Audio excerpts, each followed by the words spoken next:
Oh, you know what I love? Sports. Love sports. Sports. When It comes to Texas A&M. Where are you getting this information? Let me tell you. Welcome to TexAgs. TexAgs Live. I feel like I should be listening to the theme song from the Jeffersons. You know, we're moving on up. We will develop men, we will graduate players, and we will win championships on the field. It's a blessing to be in the position, and we're just thankful to be here. We're thankful to have the opportunity to go out there and play in front of the 12 man. He is a guy that has gotten better and better and better. He's just got that dog in him. This one's special. The 12th man this past week was unbelievable. And this is a real program. It's not fake. This is a real place. And if you want to be really good at football, this is a really good place to be. You know, if I'm betting on anybody, it's the Aggies.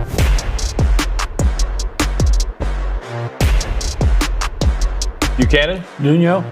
10 SEC teams ranked in the AP Top 25, which is a record. Okay. Texas A&M coming in at number 19 in the preseason poll. All right. Higher than the coaches poll. Yeah, okay. Okay. And I'm going to give you the rankings because A&M's ahead of a couple teams. And I was actually surprised by one of the teams they were ahead of. But I'll just give you the list, okay? Number 1. Texas. Number 2, Georgia. Okay, Georgia. Okay. Is that right, by the way? No, that's not right. I don't know why it's showing number 2 on my list. There we go. Georgia is there at number 4 or 5? 5, sorry. Okay. You've got Alabama at 8. All right. LSU at 9. South Carolina at 13. Florida at 15. Oklahoma at 18. A&M at 19. Ole Miss 21. And you got Tennessee at 24. Okay. I was surprised about Ole Miss being behind A&M, although I wouldn't disagree with it. I just feel like most people have Ole Miss a little bit higher than A&M. Tennessee, 1,000% agree with that. There's too many question marks there. Oklahoma, I just don't see it, but whatever. I don't see it either. Florida, I see why, but A&M did beat them, and they have a brutal schedule, but I guess they're not looking at the schedule. South Carolina, a little 13, inflated there, I think. Yeah, you know, we've talked about that before. Look, sold on the quarterback, questioning the defense. Yep. The defense, which was elite last year. Yeah, I just don't think you lose players like that and typically just reload. Yep.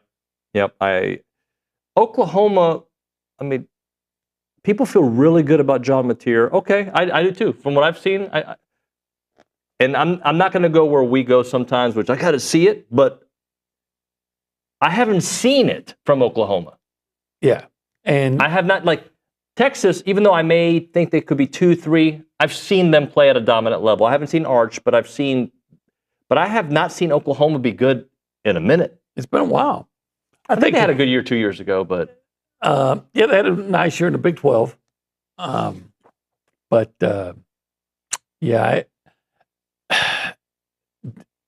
putting an awful lot on John Mateer. It almost seems like, we talked about this earlier.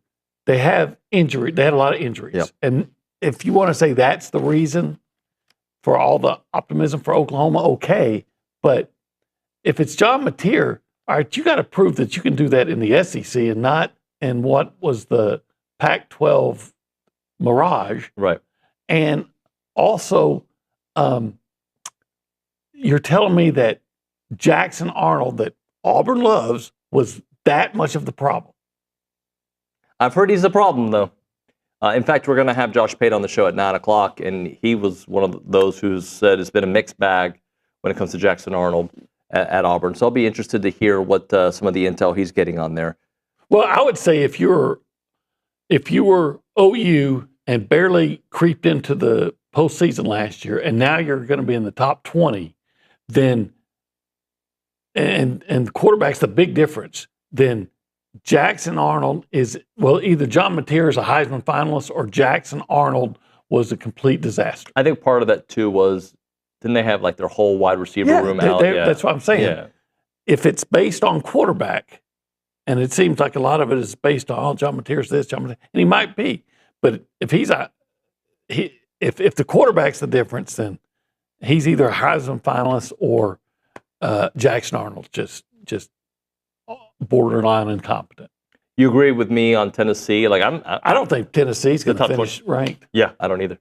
I don't get it. I don't think quarterback, again, quarterback's going to be a problem. They're probably not going to be as good at quarterback, but they weren't good at quarterback. I think the most overrated player in the SEC last year was Nico. What do you make of Texas being one? Not that they're one, but that they're underdogs against Ohio State. The same people that rank are not the same people that set the line. Right. So, today, would you take Texas or Ohio State in that game? Today,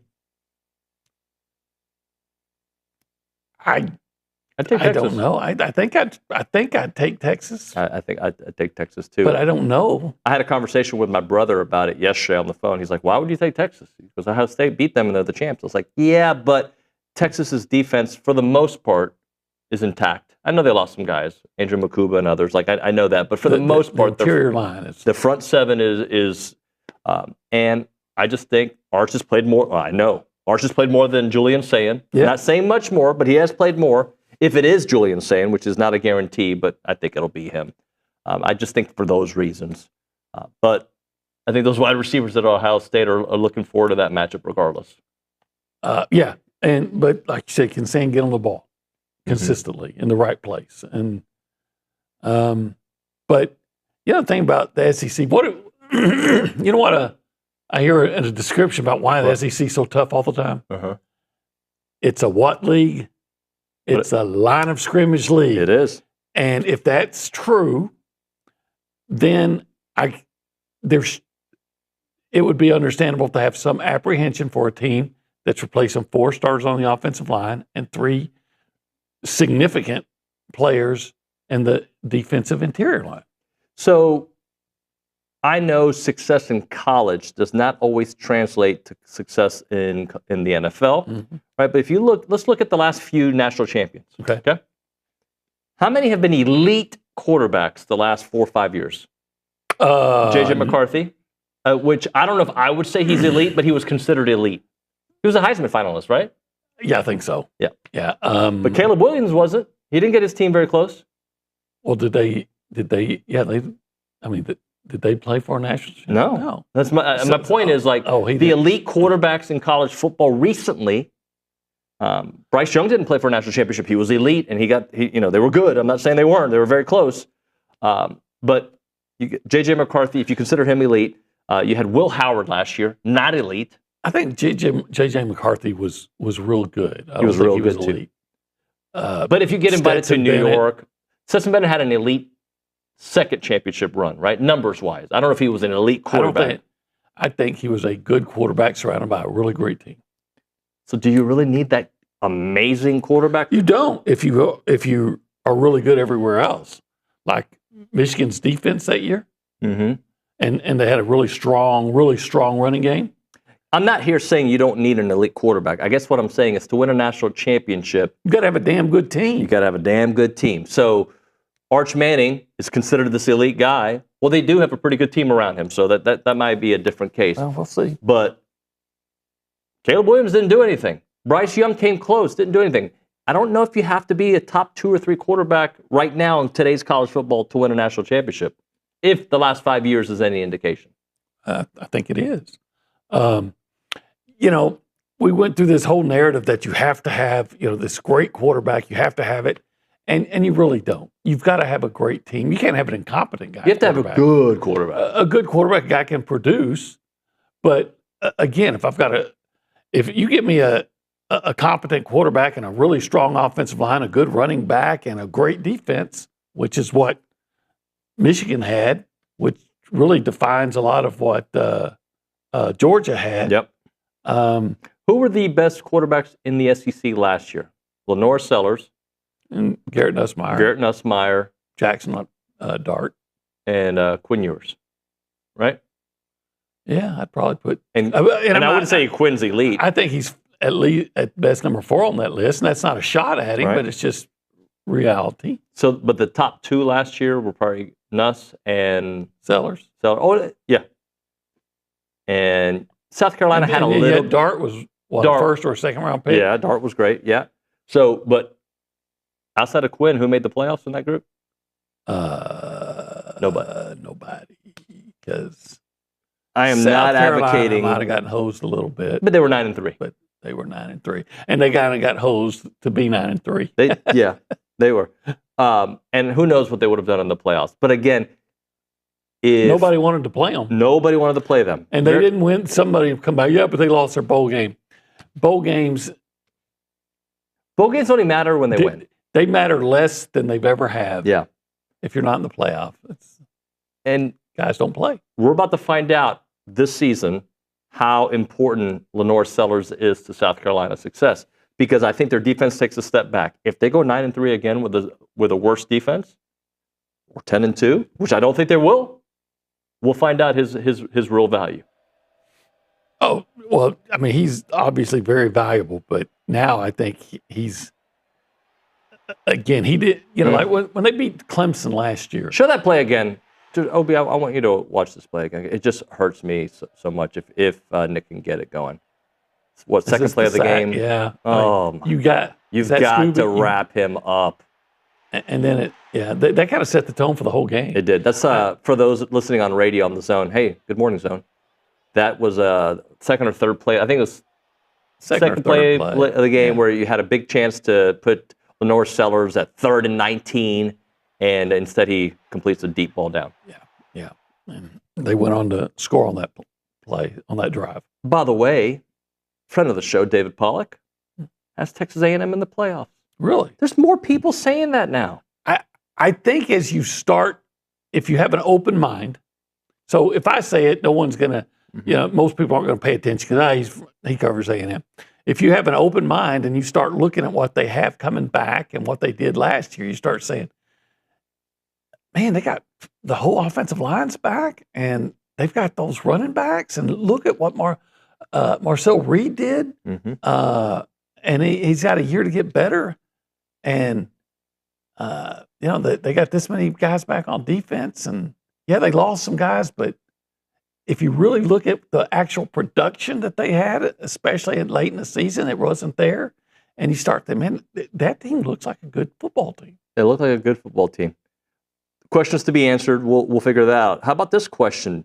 Do you think this plays into A&M's favor? It probably doesn't, but I'll just bring it up anyway. Notre Dame's quarterback battle is still neck to neck with no separation per on threes. Pete Nakos, he says that C.J. Carr and Kenny Minchie are neck to neck right now. Yeah, Minchie's the better runner, and that might make the difference. And I think most of the offseason we just assumed it'd be Carr. Yeah. And well, I remember when they got Carr, how big of a deal it was for Notre Dame. I was talking. I can't remember if it was Monday or earlier, or late last week, to a guy I know is a reporter that went to Notre Dame, so he really follows them, and he was saying the same thing. We don't know who the quarterback is. Yeah. And I thought, what?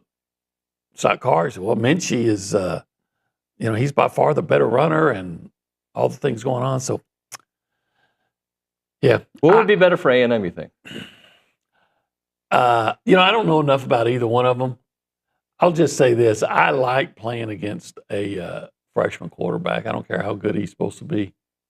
I like going against a freshman quarterback. Here's a little bit from Pete Nako's report. When Steve Angeli transferred to Syracuse this spring, Notre Dame's quarterback competition turned into a two-way battle between Minchie and C.J. Carr. One source told On3 that it's neck to neck with no clear separation. Minchie has the most experience in Mike Denbrook's system, and that could be a difference maker when Marcus Freeman has to make a decision.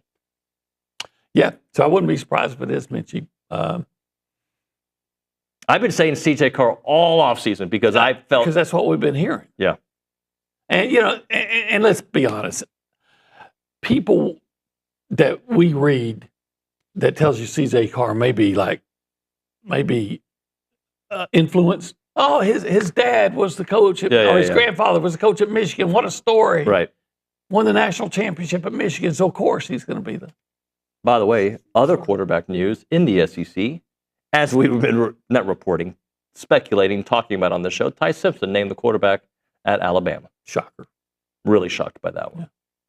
I know they have the freshman kid that's supposed to be great someday. Keelan Russell. Yeah. But, guy's been in the program for 4 years, waiting his turn. Yeah, he's been waiting his turn. And by the way, that, to me, when you wait your turn and it's close, you want to honor the guys that stayed in your system and not give them a reason to leave, right? Notre Dame didn't. Well, but I don't think it was close. I don't think it was that close with Steve Angeli, though. I don't know. He came in and played pretty well for him in the playoff last year. Yeah. Hey, this is TexAgs Live. It is. Thank you for agreeing. Yeah. We are presented by David Gardner's Jewelers. We are. Yeah, we're in the Rollo Insurance Studio. Indeed, we are. Thank you for agreeing with that one as well. This particular hour has a name. We call it the Go Hour. Presented by the Warehouse at CC Creations. Yeah, that's right. And currently, we are hanging out in the Holistic Planning Cool Zone. That is right. It's very cool here in the Rollo Insurance Studio. It's kind of pleasant. Holistic Planning. If you want to be a part of the conversation, they can call us up at what number? 979. Correct. 693. Correct. 1150. Look at you. It's the old trap. Call that number. We'll pick it up on the Bubby's Catering and Bartending hotline. You can text that number as well, 979-693-1150. We go around the room left to right to say hi to the people. Behind the glass is our director, our friend, Nick Savage. Nick, good morning. Howdy, good morning, y'all. How are you? I'm great. Well, hey, speaking of John Mateer, did y'all happen to see all the mess coming out on Twitter about him yesterday? It's unconfirmed. It's nothing official yet, but there's a lot of buzz. Somebody, of course, because people have nothing better to do with their lives, dug up his Venmo history, and they found some interesting transactions, I guess, where I didn't know this. He was sports gambling. He literally, with each transaction, you can send like a little memo, and he has two with the memo sports gambling in 2022. All I care about, if he was placing bets, was he placed a bet on a Washington State game. Yeah. And if he wasn't? Well, he put in parentheses on one of them, UCLA versus USC, allegedly, if this is really him. Again, this is nothing official. Even if it was, I'm of the mind that if you can't bet on your team. Yeah. Is it nothing sacred anymore? Is everything online? Yes, on the dark web. Okay, so hold on. Kay Nagley informs me that Fox Sports College Football reported that the NCAA launched an investigation into this. So it's being reported out there that they're actually investigating. They're told not to bet. Yeah. And yet they bet. Well, they say they want them to be like a normal student. Well, guess what? As I know all too well, normal students bet like crazy. But does anything got to come out of this, Nick? You know the story better than I do. I know Richard will, and he won't want to talk. Go ahead. It came to light like yesterday evening, so it's like brand new. Well, what I was going to say is Shohei got in trouble. Well, he didn't get in trouble, but he had his interpreter. His interpreter was doing things, and he was under a cloud of suspicion for like a 24-hour period, correct? Pretty much, yeah. And then it was like, no, it's just him. Yeah, he used my name, but it's just him. Maybe he did. Did you see the numbers? By the way, I'm not a Shohei guy. I mean, he's great to watch. I just don't watch him very much. His numbers are better than Babe Ruth in every point at this point of his career. Like it was like a batting average was very similar, but his was higher. Home runs, maybe one or two higher. I saw this on Twitter. I hope it's correct, but he was on pace for Babe Ruth-like numbers. Well, pitching, everything. First of all, he's a great player. Secondly, when you look at all the advances in training and nutrition and all those things, I'm not surprised. I mean, almost every physical record that was set almost a century ago is going to be exceeded. I think I've told you this before, but this video popped up. Elizabeth and I were watching TV the other day, and this popped up. The skipper was like 50 on Gilligan's Island. Yeah, Alan Hale. And Thurman Thomas Howell, whatever his name was. Not Thurman Thomas Howell. Jim Backus. Yeah, was like 52. Yeah, and they looked so much older. Alice, 46. Alice was only 46. Something like that. I was shocked that I was older than some of these folks. Archie Bunker. Oh, this is for sure. Fred Sanford was 46 on the show. Red Fox. He looked 106. He did. But makeup may apply, be part of that too. But you're right. People looked old. Like I just talked about the differences in food and nutrition. If not for the advances and more knowledge in nutrition, you might look like me. I mean, perish that thought. You might be sitting there with a gut. I wasn't born during the World War II era. I'm just saying, had you not known about all these advances in nutrition. But you, my friend, can take health in your own hands, if I can, and have a carnivore diet. Oh, yeah, at 1775. In fact, I've been known to do that. And you know what? To me, it's called aging gracefully and eating amazingly at 1775. Get some of that brisket. That's so good. Some of that sausage with the jalapeno and cheese infused. I'm kind of in a ribs kind of mood right now. Pork ribs? Yeah. I love pork ribs. And those are as good as any I've ever had. It's okay when you eat pork ribs to have the little greasy stuff around your lips. It's right? required. It's people understand. Like it's like eating apples. Like it's going to make a noise. It's going to leave a little. Like it's okay. There's drinking milk. Yes. Yeah. Yeah. And those ribs. I'll milk those ribs for every ounce of flavor I can get. He'll milk those ribs for every ounce of flavor. Every ounce of flavor. Yeah, Johnny 2 times here on TexAgs. Two times. It is 1775, txbbq.com. Call them up, 979-492-6241. It's 1775.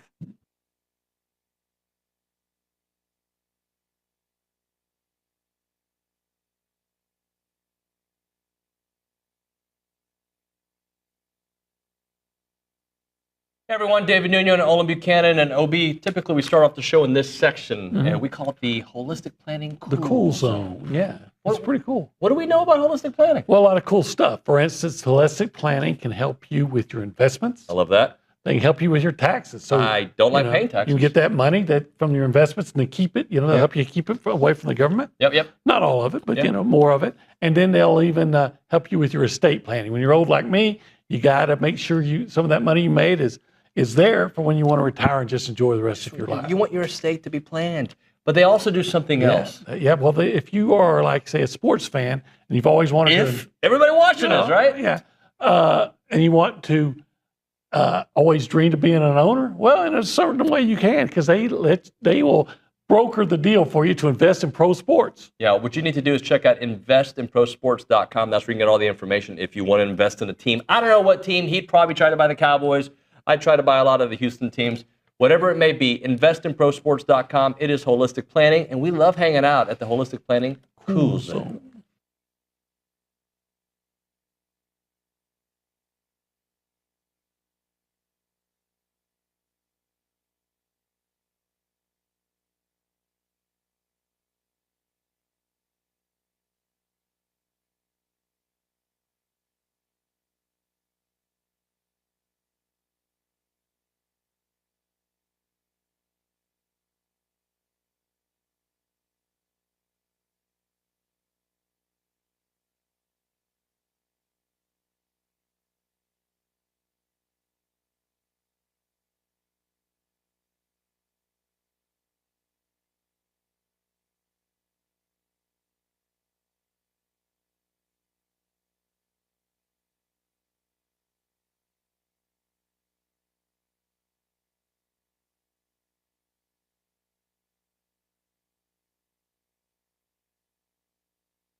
I remember a time, OB, that our YouTube page was a bunch of harmony and just people being nice, except when opposing fan bases would come in and have fun at our expense after a loss, right? Okay. But now it's just bickering all the time. I'm not going to say the who's. Let's just say some familiar characters are just going at it daily. I'm sure Ava Davis has been paying attention to it. It's just I've a little learned toxic. that not necessarily on the YouTube page, but I've learned that since I've been here, how much Aggies go at each other. On our boards. I thought there were more. Have you been in our lobby? Yeah, well, don't come work at TexAgs if you get your feelings hurt. That's for sure. Yeah, let's go to the Aggie Elephant News and Social Center here on TexAgs Live, presented by David Gardner's Jewelers. Ava Davis didn't get a chance in the first segment because we just rambled on. Ava, good morning. Good morning. How are you? I'm all right. Okay, I have a new preseason watch list to tell you about. I want to hear about it. Okay, Willie III and Torian York have been named to the 2025 Chuck Bednarik Award preseason watch list. This award is given to each year to the nation's college best defensive player. Lee returns as one of the country's top defensive backs after earning All-SEC second team last season. He ranked 5th in the conference with 10 pass breakups and finished top 5 on the team with 42 tackles. He was one of only 2 SEC players last year to have 4 or more breakups in a single game. York, a 2-time team captain, led the Aggies with 82 tackles last season and ranked 2nd on the team in tackles for loss. He was top 12 in the SEC in tackles and 7th in the league among linebackers for tackles for loss. 3 finalists will be announced on November 11th, and the winners of the award will be announced on December 11th. Great. I'd love to see it. I just want to see 10 wins. I hope they play to the level that would make them. If any of those 2 young men make it to that final 4 at the end of it, right? Does that then tell you, A&M had a playoff-like season, or not necessarily? If it was one of them, I think that played to that level, that made them I don't know how I'm trying to say this. Right? If one of them plays to that level, and it does mean that it's more likely that guy makes him a playoff level team, I would think it's Torian York. Oh, you think it would be Torian? Yeah. Okay. Because Will Lee did. Yeah. By the way, Chuck Bednarik, you know where he played his college ball? Boston College. No, but you're in the general area. The University of Pennsylvania. You know who else attended the University of Pennsylvania to play college ball? A very smart coach that I know. Yeah. Mm-hmm. Miguel. The Elko Echo. The Elko Echo. Can you do me a favor, Ava, and read that text from Mike in Deer Park, please? Mike in Deer Park says, "Happy birthday, Bronny." Today's Bronny's birthday. Doesn't look a day above 52. Yeah, you talk about the guys that look, back when years ago, they looked older than they really are. I think Bronner's just kind of a throwback. We're just kidding, Bronny. Throwback Bronner. Bronny's like 34. He looks great. All right, let's do this. Let's do 25 and 25 on the other side. Okay. Because every once in a while, like to keep us on schedule. Oh, yeah, we have Charean Williams, too. We'll do that. We'll do Charean. We'll do our 25 and 25. And we will, take some text messages. Sound good? Sound good. Let's talk about the Association of Former Students. If you're looking for a reason to move back to Aggie Land, or you are already in Aggie Land looking for a job, the Association of Former Students is the way to go to find a gig, because oftentimes they have openings in fundraising and marketing and sales and communications. They're the premier alumni association and the oldest organization serving A&M in part of that Aggie network. They play a huge part in every Aggie story from Howdy to here. Don't miss opportunities to help out the association with marquee events like Howdy Socials, Aggie Ring Day, class reunions, Aggie Muster, and everything in between. Join a team that exemplifies those Aggie core values of excellence, integrity, leadership, loyalty, respect, and selfless service, all in support of that worldwide Aggie network. So if you're interested in joining the team or sharing with someone that would be a great fit, please visit tx.ag/association jobs to apply and get more information on each position. It is the Association of Former Students.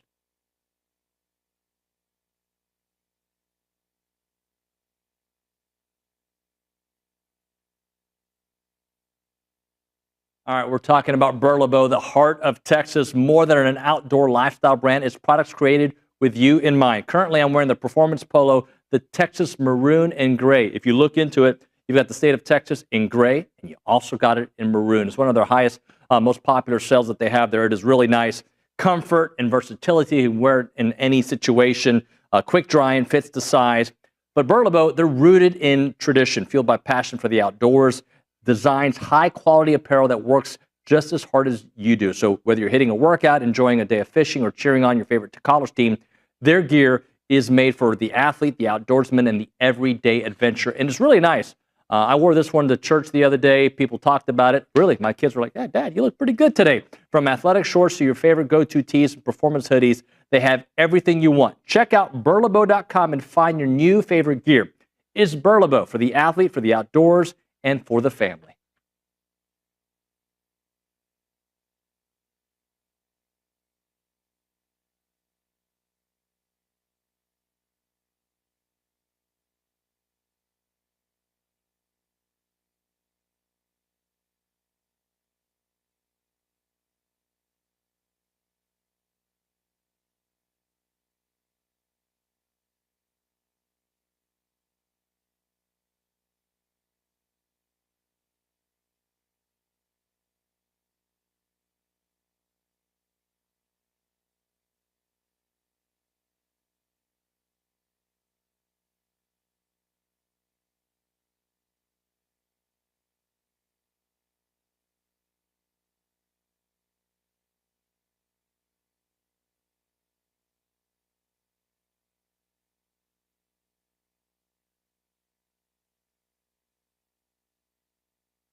All right, we're back here on TexAgs Live. We're presented by David Gardner's Jewelers Rollo Insurance Studio. Let's go to the Buppies Catering and Bartending Hotline. That's where we find Charean Williams of Pro Football Talk, the great Aggie, the Hall of Famer, our dear friend. Charean, good morning. Good morning. How are we doing today? Doing well. I thought we could maybe start off with the Dallas Cowboys. I know OB will probably have a question or two about them. Just what's the latest there? I know that Michael Parsons is still not practicing, but he's been around. Dak Prescott thinks that he's going to get signed. Where's everything happening? What's the latest with that, I should say? Well, I expect him to get signed. I expect him to get signed right before the season starts because that's kind of the Cowboys' MO of doing things. I mean, we've seen it with Zach Martin, Ezekiel Elliott, CeeDee Lamb, Dak Prescott. And I think the same thing will happen with Michael Parsons. They'll sign him right before the season. And people say, well, why do they wait so long? I have a theory, and it is just that.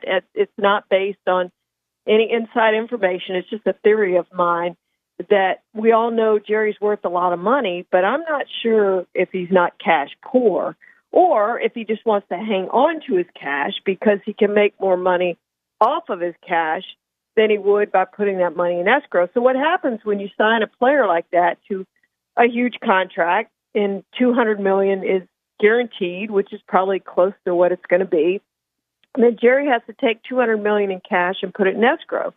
So you think about how much he had to do that with CeeDee Lamb and with Dak Prescott, and now he's going to have to do it with Michael Parsons. So that's just an awful lot of money that he's not making any money off of because he's putting it in escrow. So that's my theory, is he holds on to it till the very last possible second. It's the best theory I've got. I have no other reason why he would not sign these guys earlier than what he signs them.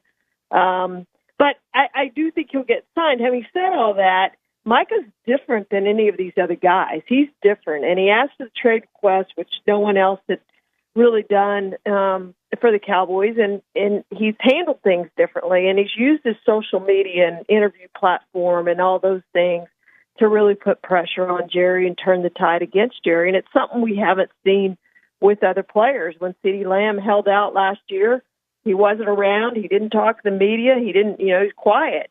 Dak Prescott towed the company line and was quiet until he got his deal.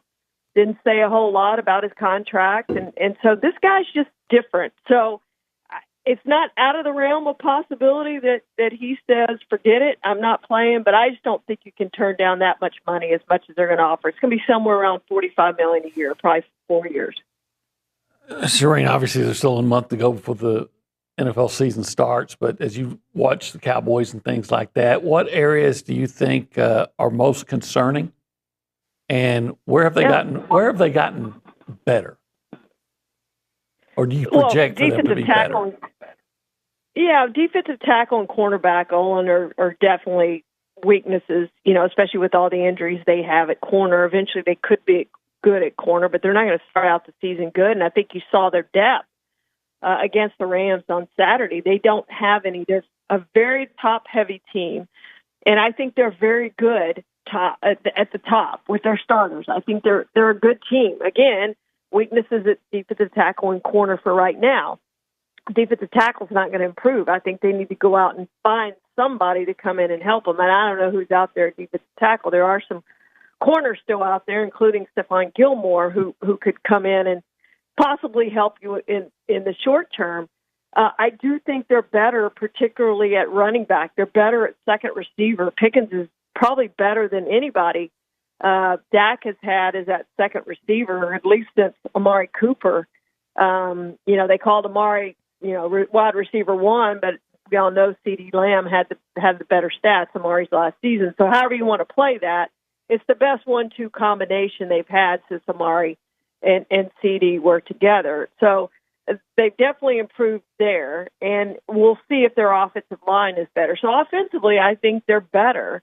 Now, does that mean they're going to have to outscore teams if you can't stop the run because you're not very good inside, and you can't stop the pass because your corners can't do anything? And how good is Micah going to be holding in, which means not practicing until he gets his new contract? So all those things I think defensively are concerning. Talking to Charean Williams here on TexAgs Live. All right, Charean, let's kind of go through the rookie quarterbacks, how they looked. I saw Shadur getting a lot of hype. I know Cam looked good. So just give us a little rundown of the rookie quarterbacks. Yeah, I think, it's those guys. Shadur looked good, obviously, and Jackson Dart, didn't mention him. He has so much experience, and Taylor Shuck did some okay things. He was kind of up and down, but he had a real nice bomb that he threw for a touchdown. That was a nice play.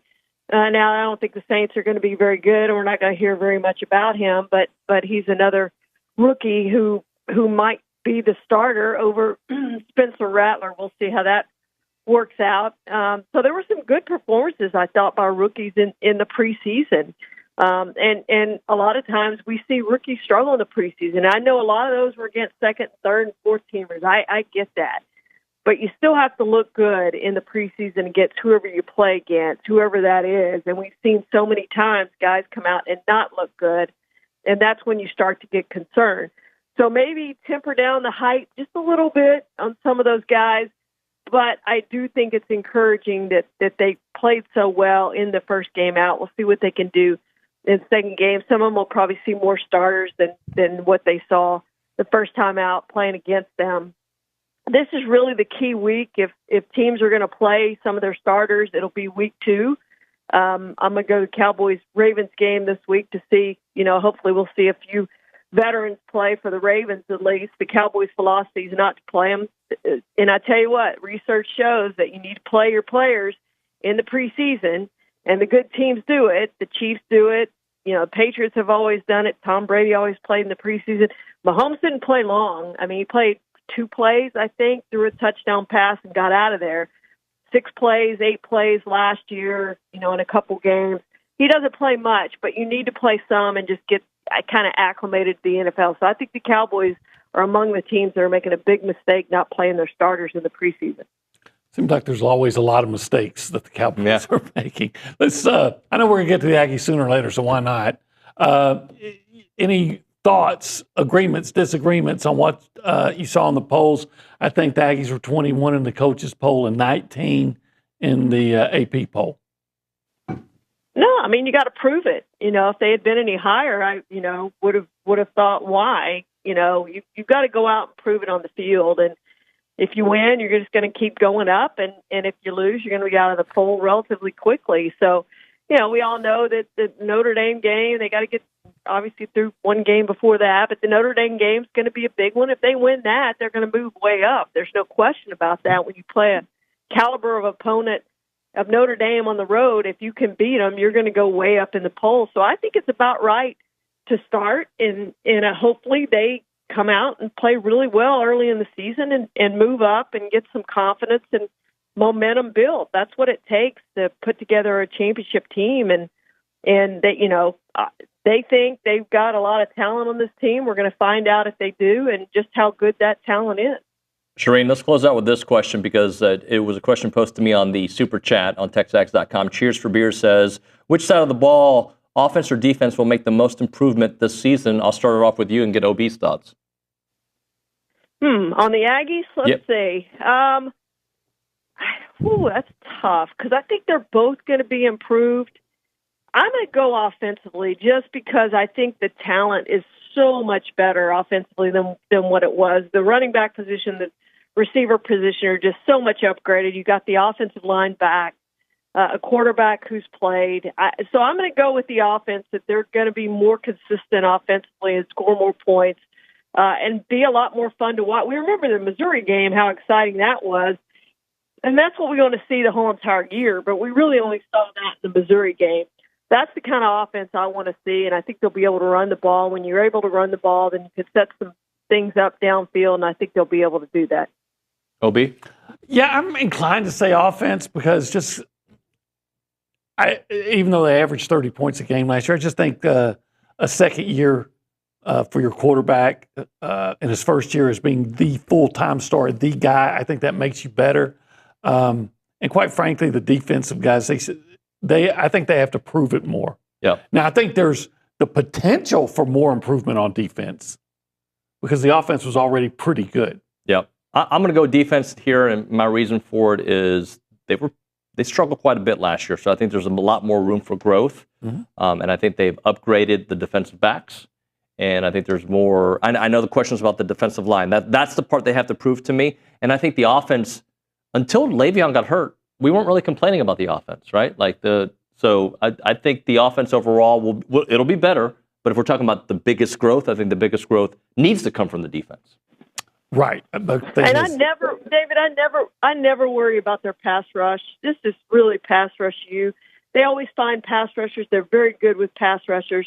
I think they'll be fine getting after the quarterback. They need more sacks than what they had last year. They put a lot of pressure on the quarterback, and that's important, but you need the sacks too. And we go back to that South Carolina game. Sometimes you got to get guys down on the field. It can't just be pressure. You got to bring the quarterback down.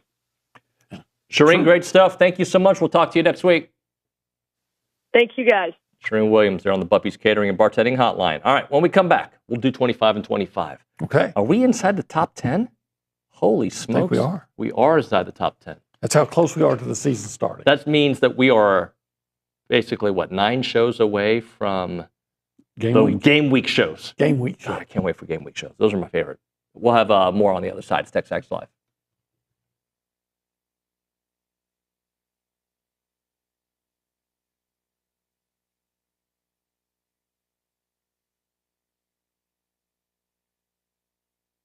I wish I had Olin here for it because he loves energy drinks. Catalyst Citrus Spark. This is one of the new flavors out there. Whether you're grinding through workouts, cramming for a test, or closing in on a deal, or getting ready for TexAgs Live, you never know, right? Fast becoming the go-to fuel for Aggies everywhere. Zero sugar. I'm all in for that. Or synthetic sweeteners, no artificial colors or flavors. Catalyst delivers clean, high-performance energy with smooth, crisp taste that is never syrupy, designed for both health and hustle. You want to get going? You use this Catalyst right here. It's about pure energy and pure results. And what sets them apart? Packed with premium nootropics blended to boost focus, clarity, and mental stamina. I need this. I'm in, guys. I'm in. Plus, with plant-based caffeine, vitamin B12, B6, Catalyst supports metabolism and energy production, making it more than a drink. It's your lifestyle training partner. Built for competitors on the field, Catalyst fuels strength, focus, and pure results. Buy now at drinkcatalyst.com. That is drinkcatalyst.com. Train harder, think sharper, pure results. It's Catalyst.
We're about to get into 25 and 25 presented by La Casa Tequila, raised in Aggie land. Rooted in the SEC. You're definitely rooted in the SEC. Yeah. Yeah, thanks for playing. Hey, you got a tweet that caught my attention. Yeah, Hal Seabass said... Seabass, what up, bro? Is that the guy from Dumb and Dumber? Seabass was beating everybody up? Dumb and Dumber guy. Really? You should see that. Great movie. I don't Saw the show today. Does anyone consider how many key injuries Texas A&M had running back? I didn't know. Sorry, say that again? He said running back, wide receiver, O-line, D-line, constant injuries. I have to agree with Luch. It's TBD how much better A&M will be. We have talked about the injury situation. Yeah, actually, this is the first I've heard of it. I did not know. We have previously times. Some of the guys in the offensive line was lost for the year. Some were in and out of the lineup. Guess what? Running back situation. Everything is TBD. Yeah. Everything. Ty Simpson, Nico at UCLA, Lane Kiffin without Jackson Dart. Like everything is TBD. What we can do is speculate based on the intel we've received. And yes, if, I hate that word if when doing sports talk, but if Le'Veon is healthy the way we expect him to be, and Reuben Owens, and the offensive line lives up to taking a step from last year, and Marcel, everything is a TBD. Just like the show tomorrow. TBD. We'll figure it out. I don't remember any significant injuries on the D-line last year, though. Feel like somebody had like a stinger or something, but nothing significant. Yeah. So, but yeah, we've discussed that, and it's look. We said it before. You show me a championship team, and typically I'll show you a team that got through the season relatively unscathed. Nobody gets through unscathed, right? But relatively unscathed with injuries. All right, let's do a little 25 and 25. Speaking of guys who've been in and out of the lineup. You want to tell the people who number 9 is on the list? Naughty number 9. That'll be naughty number 71, Chase Basantes. Chase Basantes. So big dude from New Jersey, right? Made an impact as a freshman at tackle, moved to his more natural position, guard, last year. And I think the team, when he got hurt, was it the Mississippi State game? I think maybe. It was. And I know he came back and played, but that, to me, like it changed the offense. He was a big part of the running attack, and it was felt. If he's healthy, he could be the best offensive lineman on the team. I'm not saying he definitely is, but that's how good he is. He's in the same category as Armaje Reed-Adams and Trey Zune. Yeah. When he's healthy, he's a bulldozer as a run blocker. I think that's where he really excels. He's a real tough guy. You're just a better team when he's out there. Yep. And if he's healthy at his best, I don't know that we've got to see him at his best for often. Well, not in the second half of SEC play, right? And his first year he was playing right tackle where he was doing his best, but that's not where he needs to play. Right. But yeah, this guy, Chase Basantes is going to play. I guarantee you this. He's going to play in the NFL, and he's probably going to play a long, long time. A couple of notes from 2024. Against McNeese, the Aggs rushed for 333 yards. Against Florida, they rushed for 310, if I got that correct. They rushed for 236 against Missouri. In 23, ULM, 399-yard passing, excuse me. The guy's been just a beast. He is. Like I said, he's arguably, well, again, you got to frame it. When healthy, he's as good as anybody you've got. So considering he was banged up the second half of the season and toughed it out on several occasions, and no Mark Naboo, both of those guys, again, everything we speculate here is with health, right? Right. Both of those guys back automatically make your offensive line deeper and better.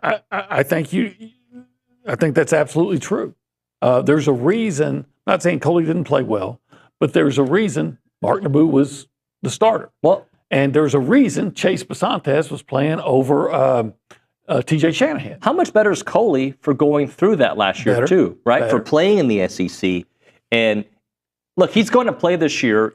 He could end up being the starter. Who knows? But between those two guys, right, and Chase being 100% and Fathery and the whole gang, right, when you think about everybody, crown over, this unit is better because of health and better because of depth and better because of experience.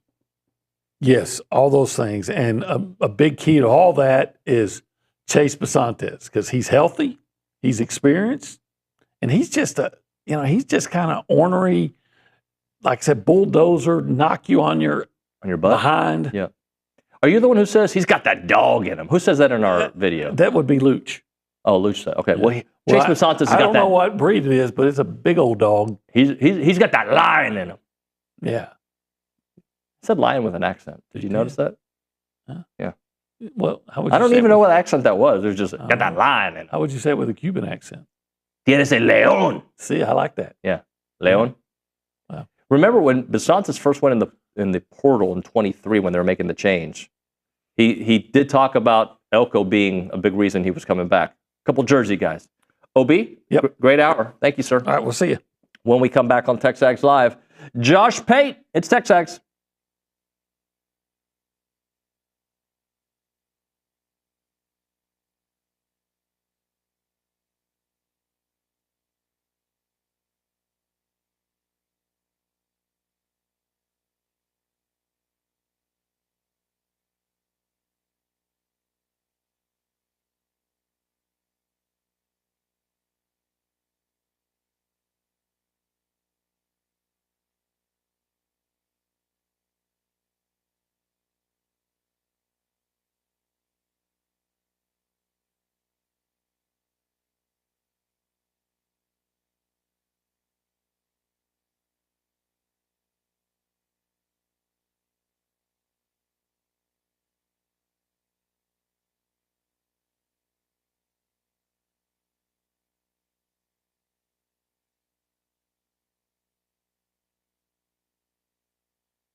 All right, we are back here on TexAgs Live. We're presented by David Gardner Jewelers, Rollo Insurance Studio. Time for our weekly conversation with Josh Pate, presented by Academy Sports and Outdoors. Some things just go better together. Burgers and fries, Friday nights and football, and now Academy Sports and Outdoors and Whataburger.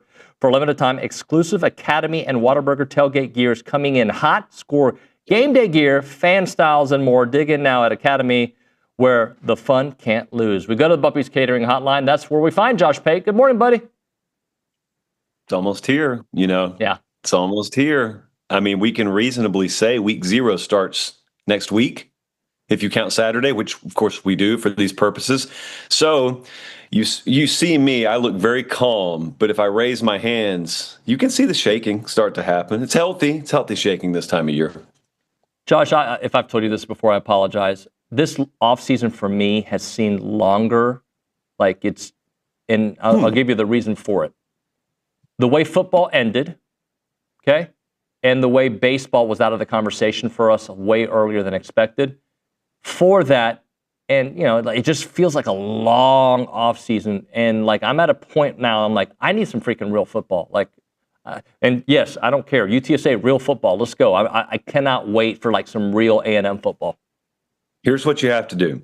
You have to maintain perspective in times like these. And for those of us who are, I don't know, like over 10 years old, that means you need to think back to 2020, where around this time we were fighting battles that sounded a little something like this. Will we even have a season this year? Big Ten says we don't even need to have a season. And then the Pac-12 says, well, I'm doing whatever the Big Ten does. I went down a rabbit hole yesterday, by the way, just revisiting that entire stupid period of the Pac-12. An entire literal college football conference was waiting to see what the Big Ten did to decide whether we were going to have a season. And then the SEC said, yeah, we're going to have one. And then the Big Ten said, oh, never mind, we're going to have one too. But then at the end of the year, teams like Michigan said, we're not going to play the Ohio State game, even though we just had a season. So, David, at least it's not that. At least it's not that. And at least folks like yourself and others are starting to see some real value. And I think you've seen value in A&M for a while. But I know in one of your recent shows, you did your tiers, and we've done tiers on this show before. You had A&M in that tier 2. South Carolina, Texas A&M, Auburn, Florida, Tennessee. I think Ole Miss was on there as well. Just talk a little bit about Tier 2 and how close they can be potentially to Tier 1, or if potentially Tier 1, if things don't go as planned, how close they could be to Tier 2. Yeah, the whole purpose behind that was looking at odds, my own personal feelings, the way I'll go on predictions. Do you think it's fair to say most people look at the SEC right now, whether they're right or wrong? Do you think it's true most people look at the conference and say there is a top 4 in any given order of Bama, Georgia, Texas, LSU, and then there's a drop-off to the next tier? Do you think that's fair to say? 100% fair to say, but I would say LSU is one of those that I can make an argument for Tier 1, but almost make an argument for Tier 2 based on some of the unknowns.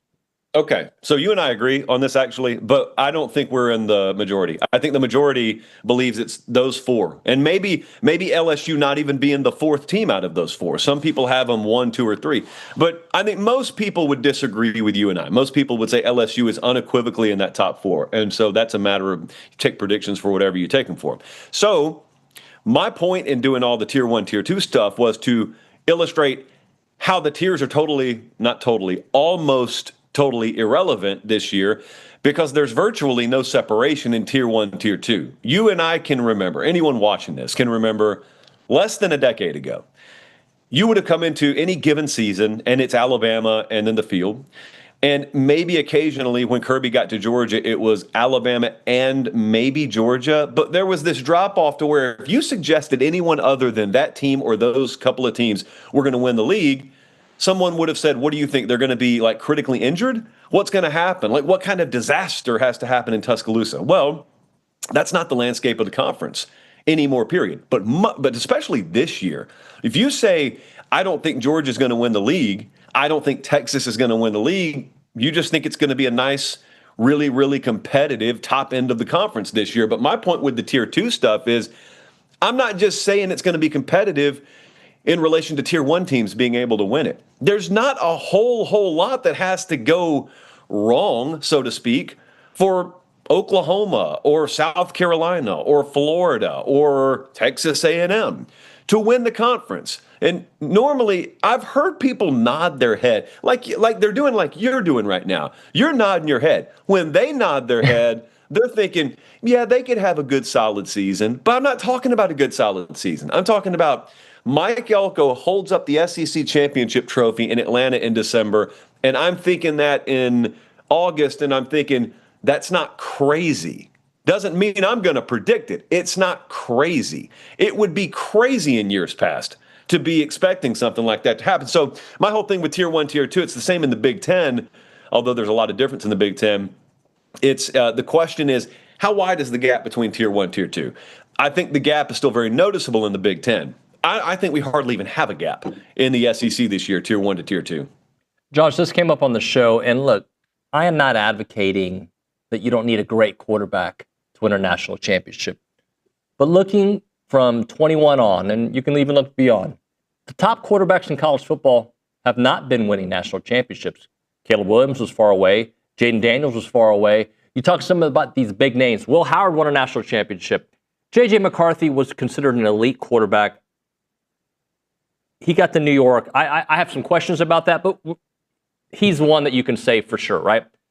But like how important is it to have the top 2 or 3 quarterback, or really in today's era, it's really more about the entire team at this point? I definitely agree with the latter portion of that statement, and I think I don't know if it's big enough to be a trend, but we definitely have a growing sample size. If it's Stetson Bennett, if it's J.J. McCarthy, if it's Will Howard, what I'm noticing about those names is they all won a national championship, at least one national championship as a college quarterback. They have that in common. Here's what else they have in common. Had you or I predicted any of those 3 would be a national championship winning quarterback, we may have laughed at ourselves. We definitely would have been laughed at, which brings me to this point in time. Say it about Marcel Reed right now and see what anyone says. Say it about Ty Simpson. You could say it about Lagway and Sellers and you actually don't get dismissed. But if you say it about, Julian Sayin at Ohio State right now, Dante Moore at Oregon, places where you know they're going to be surrounded by a loaded supporting cast, you actually get mocked a little bit by suggesting those are top quarterbacks. So when you look at top quarterbacks in the country, you're thinking one of 2 things. You're either thinking of a guy who would dominate at the combine and dominate in a skills competition, or you're thinking along the lines that I think, and that is who gives a team the best chance to win a championship. So we did this little exercise the other day, and of course there's nothing you could put out in August in terms of rankings that's going to be met with 100% approval. But I did one, and I didn't have Nussmeier, for example, in my top 4. I don't think he's a bad player. There's just at least 4 guys that I would take ahead of him. And it's just roundly met with ridicule and scorn and anguish. And when you push people, like when you talk about the specific critical factors, they really don't have much pushback, Dave, because they're really not breaking his game down to an analytical degree. They're just shouting into the ether because their preview magazine cover has him on it, and he's a returning starter, and it's just supposed to happen. Maybe it will, but I need a little bit more than that. So I think if you were to, for example, at Texas A&M, if you were to have a huge year this year, it wouldn't be something new. It would be more of the same. It would be a quarterback that no one was really circling with red Sharpie in the preseason, that because of a dominant ground game, what we hope to be a vastly improved defense, that's what carried them. In the aggregate, that's what carried him. Marcel Reed just happened to have his hands on the wheel. Josh, another thing that these quarterbacks that we talked about a moment ago have in common, experience, right? Multiple years of playing quarterback, even either watching a little bit playing at other stops. Like, you have to have experience, I feel like, at that position, which is why then I question potentially Julian Sayin and Arch Manning. Arch has got a lot of stuff around him. He has waited his turn, so he has been in college. But, Will Howard played some football before he became the Ohio State quarterback. Yeah, I think where people get caught is they think in highlight terms. I get caught doing this a lot too, so it's not other people, it's we. I get caught doing it sometimes too. What you're thinking is anybody who was a former 5-star out of high school was rated 5 stars because of their physical attributes normally. And that's not a mirage. They really do have those physical attributes. So what'll happen is they'll get in college. It could be Arch, it could be Julian Sayin, it could be anyone. And there will inevitably be moments where they do something that puts your jaw on the ground because they possess that physical ability. And you may have another guy who is rock solid, steady, B-level performance the entire year. He never spikes to an A-. He never spikes to A+. He never throws one 52 yards on a rope in the air to a guy in the middle of the third quarter up 17 that ends up on a highlight reel for years to come. He doesn't do that stuff. What he does is he plays consistently every week. This bit Alabama to no end last year. Milroe would do things that led SportsCenter. And he'd go and smoke someone by 30, but he was the same quarterback who turned it over 19 times against Oklahoma, and you can't coach that. You can't game plan because you don't know up, down, up, down. So there are guys who will poison your mind. They'll poison your expectation because once they do that incredible thing physically, You can never shake it. And every time that someone mentions that guy, player X, your mind defaults to that play. And you think that's who he is. That's not who he is. That's one thing he did. Who he is what he does down in and down out. And so now if you've recruited a really good roster, if you're not trying to go the 2010 Auburn route of have Cam Newton drag a team over the finish line, if you've got a good supporting cast, you will take the B to B plus performer all day. I don't care that he's not Superman. I don't care that he'll never be on the highlight reel, because he's going to do something consistent every week, and I know what he's going to bring, and I can game plan around that if I've recruited well. Josh, I typically don't like to have opinion. I'm not going to have an opinion. I don't think you will either on news that just broke that, there could be 2-3 different layers of the story that we don't know. But I will at least bring it up, the John Mateer story about the Venmo transactions. We'll find out how true it is and how much, what the NCAA does about it. But what horrible timing for Oklahoma just to have this regardless as a distraction. All right. Like you said, we know nothing about this right now. My feel on this stuff is always minimum 24-hour rule for my own show. Like I'm debating whether to even discuss this tonight. And as you and I are talking, I still got like 10 hours to decide. So I just don't. There's no value in jumping the gun on this. What I do believe is there's not much more that will come of it. Now that's just my general instinct. I'm working on no guided knowledge here. I do know that me, a full-grown adult male with a wife with responsibilities, I'm still on my dad's cell phone plan. I've never gotten off of it for whatever reason. All these years later, so he sends me a bill once a month. And I'll Venmo him payment for my phone bill once a month. And the kind of emojis I'll put in there, or the kind of description I'll put in there to describe me paying my phone bill, if you were to get my transaction history, would lead you to believe I'm doing anything other than paying a phone bill. So my point there is, if I'm a college football quarterback and the NCAA were to investigate me, I'm gonna tell them, hey, that's my phone bill, man. That's just my phone bill. How do they know? What are they gonna do? Subpoena my credit card statements and whatnot? So I think this is probably much ado about nothing, but since you insert the sports gambling layer into it, it's not that. Like there is something to it, but I do believe you said it happened at the worst time. In a way, I think you're right. In another way, week 0 and week 1 of the college football season is like the great dam coffer being unleashed. And it washes away everything else you were talking about. And I tend to think that's the direction this will go. But they need to step on it. They need to squash it pretty quick. I believe we're going to be on the same page here. But maybe I'm wrong. I feel like if John Gruden gets a chance to coach in the SEC or in college football, he will have more success than Bill Belichick. Hot sports take. For some reason, I don't see it with Bill Belichick anymore. And I don't know why. I mean, I think I know why, because I didn't see a lot of success at the end of his run with New England. The whole, Jordan, his girlfriend, whatever the situation is.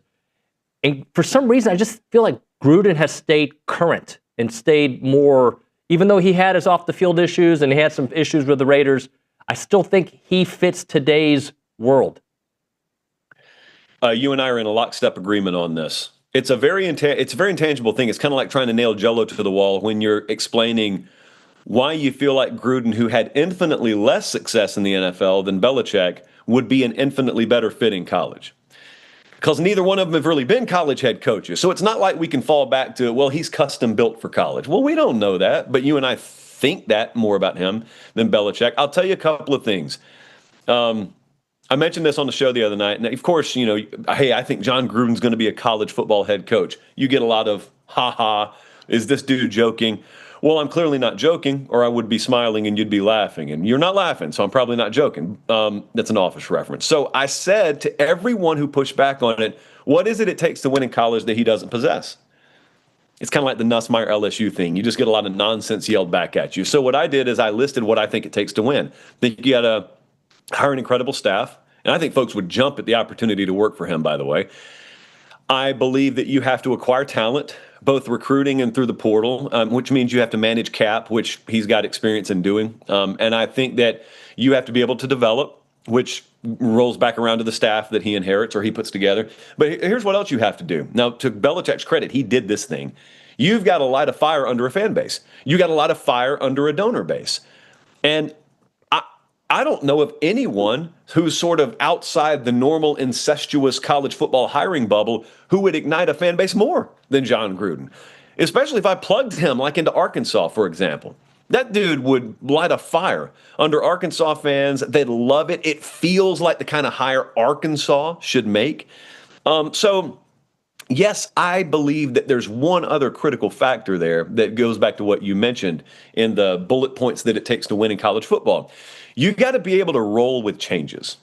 You can't get aggravated at the nonsensical churn that is college football right now. And if you've been Bill Belichick and you got 2 fistfuls of Super Bowl rings and you don't need this at all, I just keep thinking there's coming a point, who knows, maybe that point's already come, where he is at 2:30 in the afternoon on a random Wednesday, he's sitting in his office and it just got a pile of nonsense in his lap and he just says, am I for real doing this? Like, what am I doing? Because if John Summerall were to have taken the North Carolina job, he wouldn't have that mentality because he's not set. His legacy's not defined. Belichick's is. And when you tell the story of Bill Belichick at the end of his career, North Carolina will be a footnote at best, even though it's the most recent thing in your memory. He doesn't need it. Now, Gruden doesn't need it either.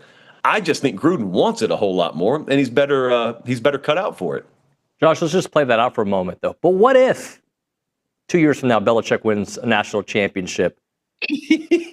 Just saying, like, and then the way we talk about him and Saban, not, Saban's the GOAT of college, but like now you're starting to think, like, look, he did it at the NFL and he did it in college football. Could you imagine the talking points then for Belichick? Not that I believe that'll happen, but just for chit chat. It's so far out of the realm of believability that if it did happen, I'm trying to think how I would even place it, like how I would classify it. I know Saban won 6 or 7 or however. It's crazy that you even talk like that. However many titles he won. Belichick did that in the NFL. If he comes and does one in college just for good measure, David, in a weird way, I think that'd be more impressive than if Saban, after his college titles, had gone to the NFL and also won a Super Bowl. Even though it should be harder to win a Super Bowl, I don't think that. I think at North Carolina, it's harder to win a national championship in college than it is any one pro organization in the NFL. So I think for both of our sakes, it better not happen. Not that we're rooting against it, but if it does, we got to burn the tapes, man, because we have spent 10 minutes basically building our own prison here. Let me close out with this question, and hopefully it's not too long for you. Give me a reason Miami wins week 1. Give me a reason that Notre Dame wins week 1. Miami wins week 1 because they are built the same way Notre Dame is on the lines of scrimmage. Notre Dame should not have a line of scrimmage edge against Miami. Look, I'd argue Miami maybe should have the line of scrimmage edge against them. Miami last year, for all of their faults down the stretch, they had no problem starting out hot. They smoked Florida in Gainesville. This is a really, really big sort of prove-it moment for them. They get Notre Dame at home. That game will be sold out. You are not used to that aesthetic, that optic from Miami home games. And I also think, I was down there a couple of months ago. I asked everyone in the building I could about Carson Beck. And they talked a lot about the demeanor and the mentality he had when he came in. And he is not Cam Ward. I don't mean skill set. I mean mentality. He is not Cam Ward. He's not a guy who, when he walks in the room, you got to put earplugs in. It's just he fills the room. That's not Carson Beck. And they almost, after a week or two down there, kind of had to take him out to lunch and say, like, are you doing good? Like, are you taking control? Are you getting it? And he was like, look, I'm a little different. I'm fine. I want to be here. I'm really fired up. And the point they were making, David, was after sitting down with him for an hour, you realize where the fire is and why the fire is inside of him. That's a guy that thought he'd be a first-round draft pick a year ago at this time. Heisman favorite a year ago at this time. And not only is he not, and not only is he back in college, he's not even where he was. And so that's a guy who feels like he has a metric ton to prove, a ton on his shoulders. You've had sort of the girlfriend thing off the field. Hey, they look at it as good. I don't have to worry about whether he's locked in or not. If Carson Beck's healthy, and they tell me he is, I'm looking at him week 1. You don't go up against Bethune-Cookman week 1. You got Notre Dame coming in town. What if they win 31-17 and he throws for 283 and 3 touchdowns, no picks? I mean, no one's talking about Carson Beck right now in the preseason, a year after they were putting him on the cover of everything. So that's why they'd win. Why they'd lose is Miami has not done great in big games lately. And this is a big game. So that's the easy one. Why they lose is the easy one. Josh, I appreciate you, brother. Talk to you next week.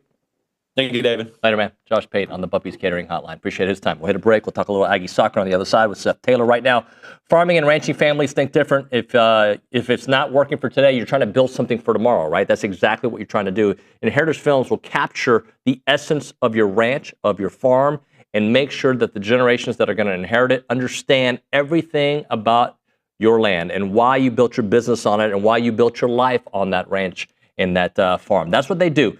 Agricultural legacies across America are now starting to capture their stories and leave it for the next generation because of Chance McClain and his vision there at Heritage Films. Check out the website, yourheritagefilm.com. Your legacy deserves this level of craftsmanship. Remember, click on the farm and ranch side of the profile. You'll be able to do it from there. You can also do a family story on your grandfather, your mother, your father, whoever it may be. 713-893-8341. It is Heritage Films, yourheritagefilm.com.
As a reminder, the final segment of the program brought to you by Double Dave's. That's at 10:50. But right now, caller number 12, 979-693-1150. We're going to hook you up with your choice of a dozen pepperoni rolls or a large one-topping pizza from Double Dave's.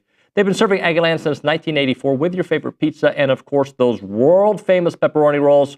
Reliable in-house delivery, bringing piping hot goodness straight to your door. Just click on doubledaves.com, and your favorites are on their way. Let's go back to the Angry Elephant News and Social Center.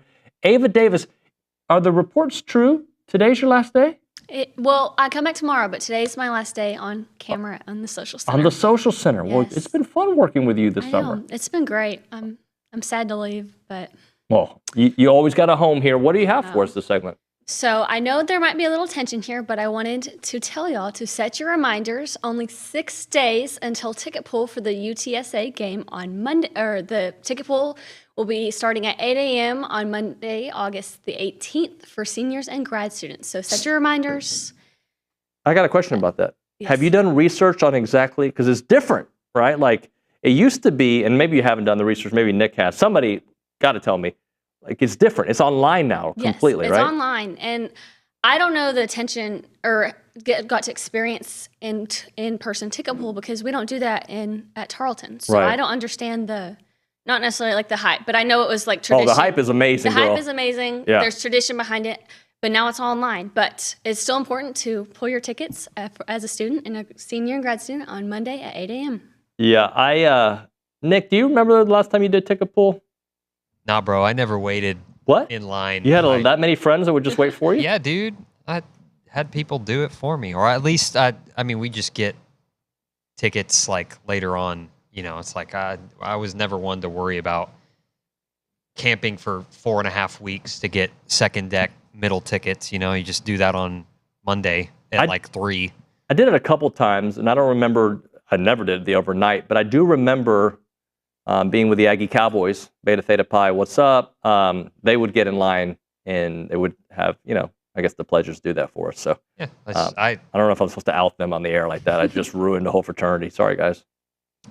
Well, I think that's one of the big reasons why they switched to this online ticket polls because fraternities, sororities, whatever. Yeah, when they're like groups were there was a pulling rumble last year, right? All kinds of tickets and maybe possibly allegedly selling them to Texas fans and stuff like that. So that's why. And I think one that's like time treason. Last year, I think one time last year it rained really bad and a bunch of kids were stuck out in the rain. It was flooding.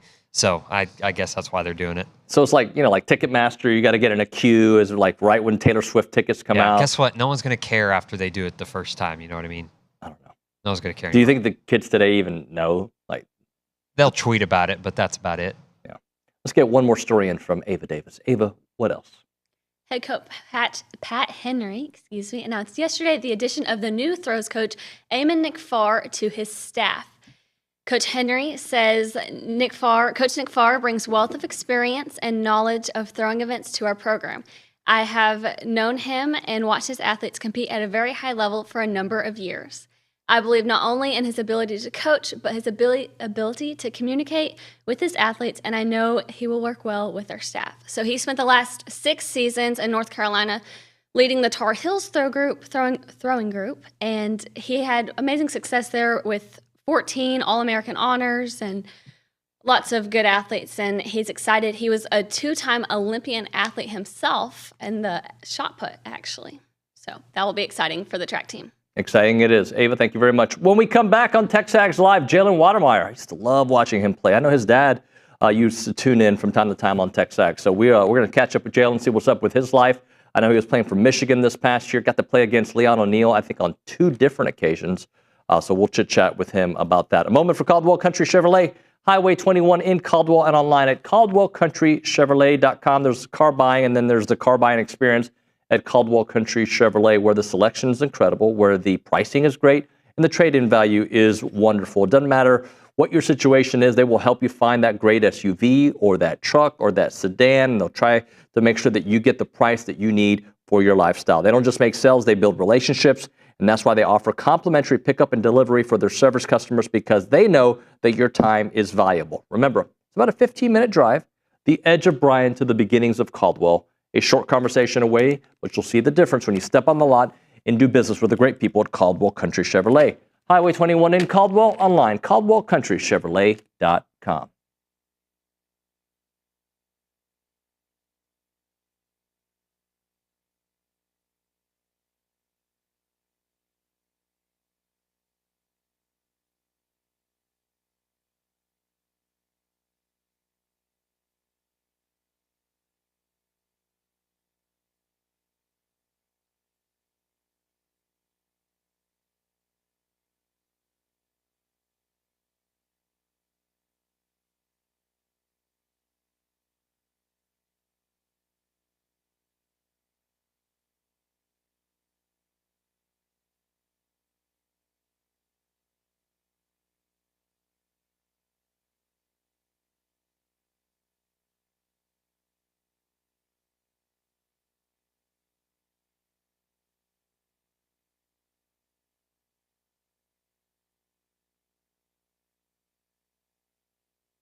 All right, we're back here on TexAgs Live. We're presented by David Gardner's Jewelers. We're in the Rollo Insurance Studio. Our next guest set some program records with 118 receptions, over 1,400 yards receiving, 16 touchdowns, all over a 3 stellar seasons at Texas A&M. Let's go straight to the Buppy's Catering and Bartending Hotline. Jalen Wydermyer joining us here on the program. What's up, Jalen? I'm doing good. How about yourself? Doing great, man. So thanks for joining us. So catch us up. I know you've been kind of playing pro ball around was it Michigan this past season? Talk to us about that experience with the UFL. Yeah, it's been amazing so far. I've had a great experience under Steve Kaiser, our GM, and Coach Mike Nolan. They gave me an opportunity to keep playing football other than the NFL, and I'm going to take every opportunity I can get. How was it this year playing against some of your former teammates? I know that you took on Leon, I think twice, and I think there's some others as well. Yeah, it was fun. It was really fun. Played against Chase in the championship game. Also played against Leon. We had a few matchups during the game. Also Anthony Hines. Also, he's a dog. He's a stud. So just having that back and forth during the game and after the game was really fun. Because if anybody knows me, I'm very competitive. And I like to talk a lot. So me and Leon was just going at it. It was fun. Well, and what about Jace? He taught you a couple things, didn't he? Oh yeah. He's a dog, and we didn't play together here, but I've learned so much through him through my time here, and he's helped me along the way throughout my career in the professional ball.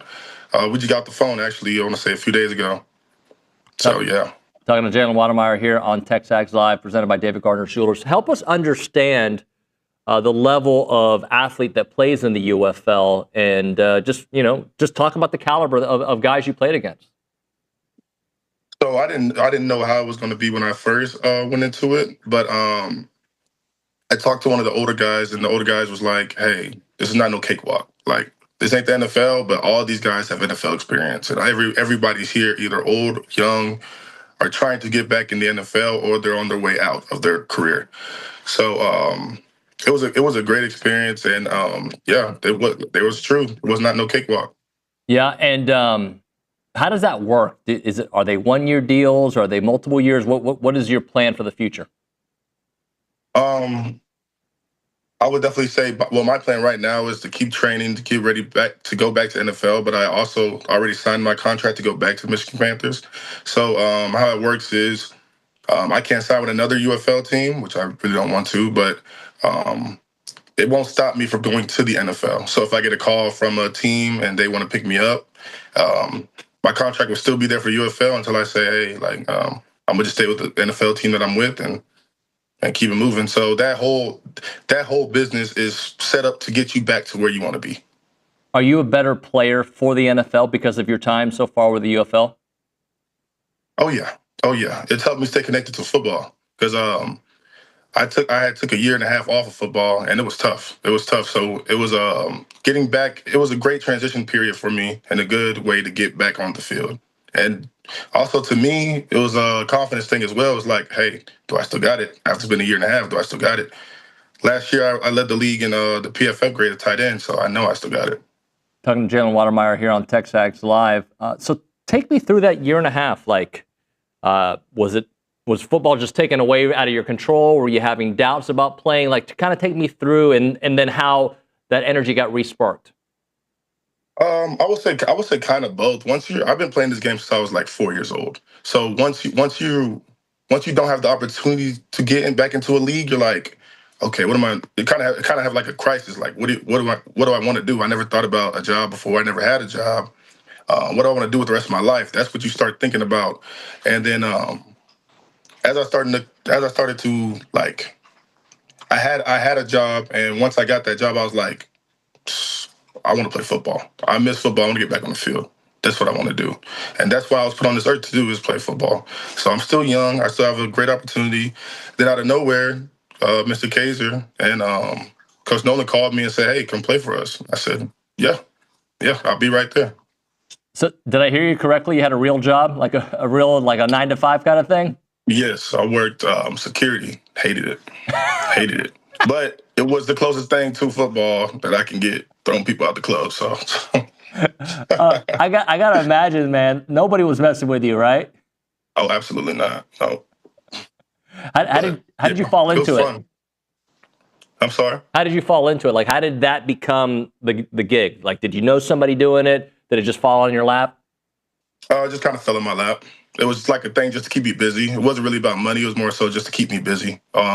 to do stuff, to actually try a job and see how it goes. My dad was like, hey, you never had a job? Just go find the easy one. Security's not hard. All you got to do is make sure people don't do any dumb stuff. So as I was doing that, I was just like, man, having a job and playing football, it's a no-brainer. I'm going to go with football every single time. Yeah. So, yeah.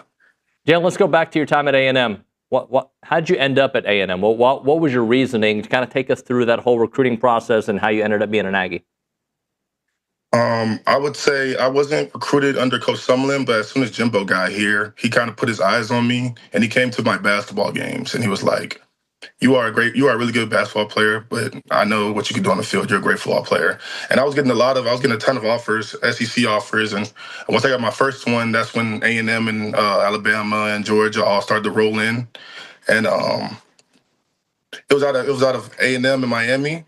I loved Miami, but I knew A&M was home for me, especially once I sat down and had to talk with Jimbo about what I can do here, what he could do with me and my skill set, and also what can happen after football, because that's a big part that I didn't think about while I was.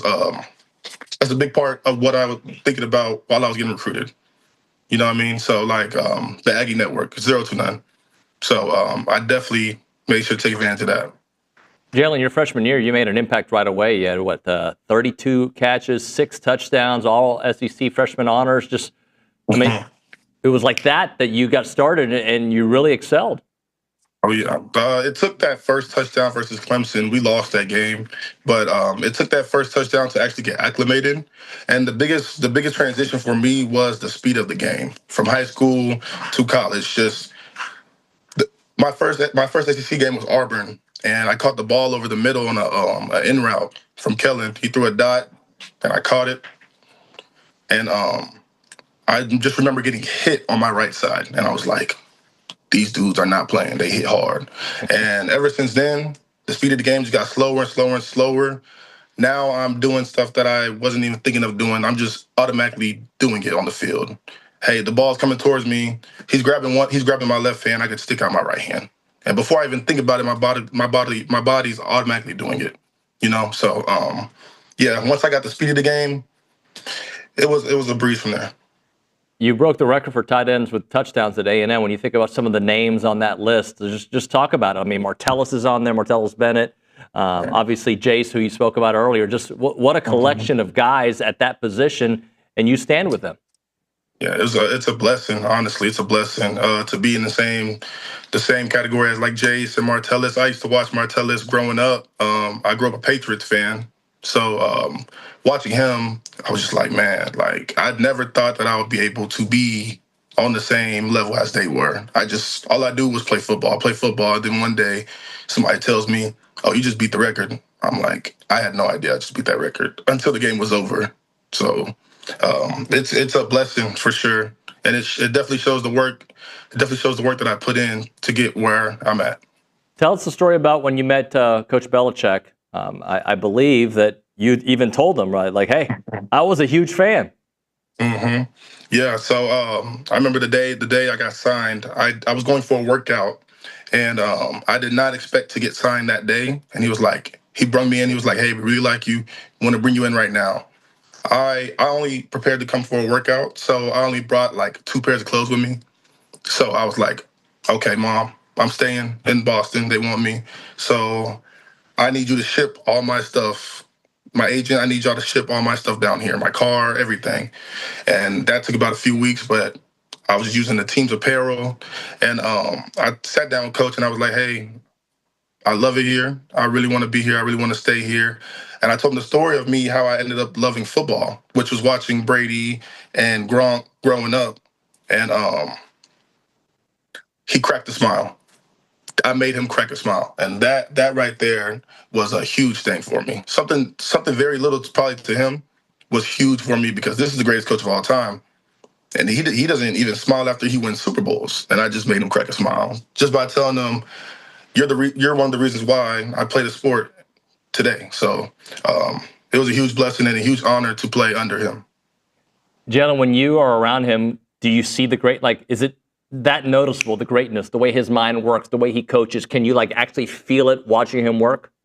Oh yeah, it's just different once you're around those great like players. Once you're around those great individuals, you just feel it. It feels different. And when I was under Bill, it was just a different atmosphere. Like another example, great coach Sean McDermott. They had a standard they went by, and respecting the standard is the biggest part of what you do. And those great coaches always talk about the little things. Even Jimbo, even Saban, they talk about and they emphasize the little things. That's what makes teams great. I don't care what kind of players you have on the field. If you're not doing the little things and you're not holding guys accountable, you're not going to win any games. And right there, when I got to the Bills and got to the Patriots, I knew for sure that was the biggest thing, was the standard, and always upholding it.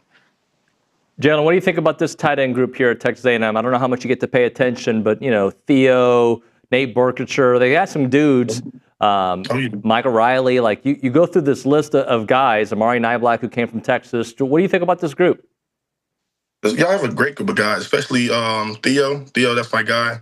Y'all have a great group of guys there, and I think from now on y'all can be able to. I think it's now y'all can throw more to y'all tight ends. Y'all can use them in a better way, kind of like how Jimbo used me. Now all of y'all guys can do that. So that's right there. The versatility in that room is second to none. Y'all got one of the best groups, tight end groups in the nation, at least to what I think. So I'm excited to see what y'all do this season. Jalen, what do you think? I'll be at the games for sure. Good. Well, when you do, you need to come hang out with us here at TexAgs. What do you think about Coach Elko? You got to see him coach on the other side when you were at A&M. Any memories and just thoughts about the way he goes about his business?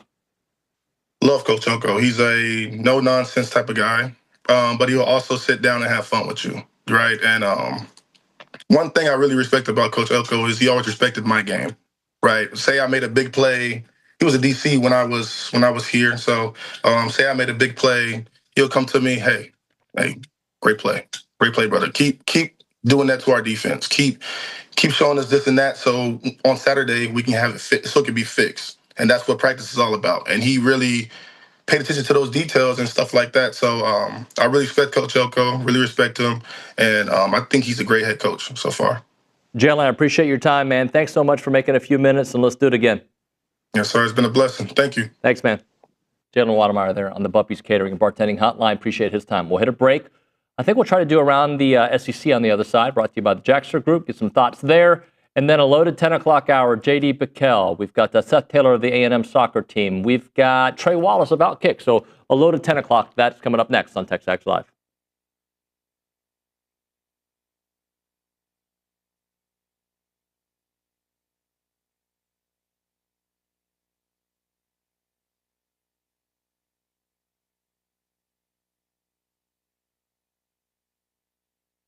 All right, guys, let's talk about some new partners, Aggieland Hydration and Injectables. They're Aggie owned and operated. They are an mobile IV hydration company that was founded back in 2024. I met with Sheldon and Danny over the last week, and they're awesome people. They really know what they're doing. They're proud to serve Bryan College Station with awesome services like IV hydration, Botox, and even some weight loss options. Whether you're looking for a quick boost of hydration or dehydration preventative, they can tailor an IV cocktail specific to your needs. And on a busy weekend, I know some of you guys might be partying a little bit too much. If that's the case, an IV can be one of the easiest ways to ensure you're receiving all those necessary vitamins and minerals that make you feel better.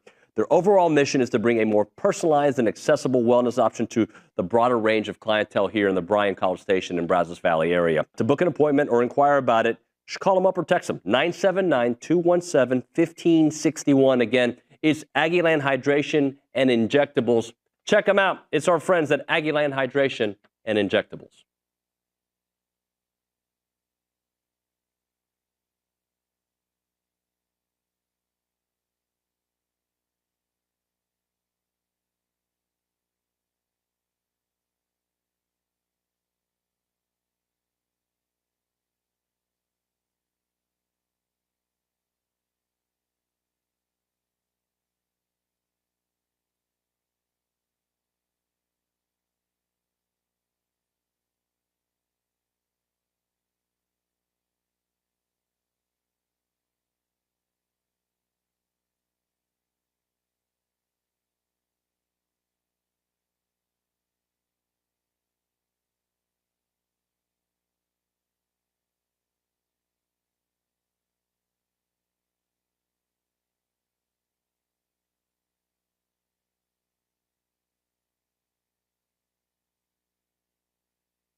All right, we're back here on TexAgs Live. Really enjoyed that combo with Jalen Wydermyer. It was good stuff. Around the SEC time, brought to you by the Jaxer Group.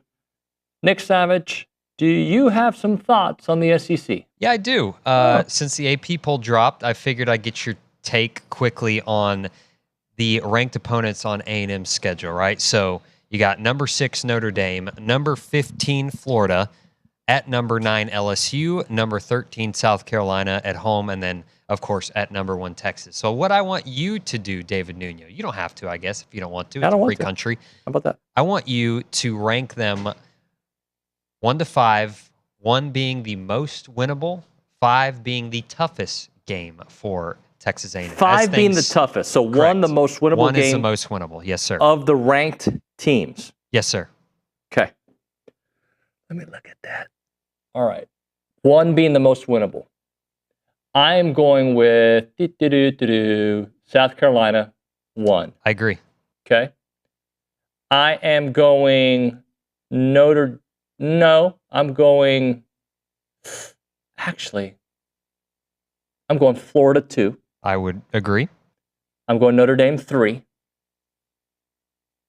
I am going I'm going Texas 4. Wow. And I'm going LSU 5. Okay. I actually don't hate that the more I think about it, because I was going to flip what you did there. You want me to give some reasoning behind it? Because absolutely. I know Texas fans will be like, whatever, bro. Say, oh, thank you for listening. For, a low price, you can become a premium subscriber. Put that list back up if you don't mind on that schedule. Here's my thinking. I have more questions about South Carolina right now than I do about Florida. Now, those questions could be answered real quick. So this is a TBD, right? So that's why I think Lenore Sellers has already proven what DJ Lagway needs to prove, but I think the pieces around DJ Lagway are better. So that's why I have South Carolina where they are and Florida where they are. Okay, so that's that part of it. As for Notre Dame, why do I think that's a winnable of the? I just think again with their quarterback question and that being such an early game in the season, they're still going to be figuring things out. As for Texas and LSU, I've said it before. I think it's really hard to win on the road in Baton Rouge. A&M hasn't done it forever. And a rivalry game against Texas, hopefully all bets are off. That's why I have it right now. We'll see as the season plays out. When we come back on TexAgs Live, JD PicKell on 3. That and more. It's TexAgs.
Timing worked out. TexAgs Live, presented by David Gardner's Jewelers, Rollo Insurance Studio.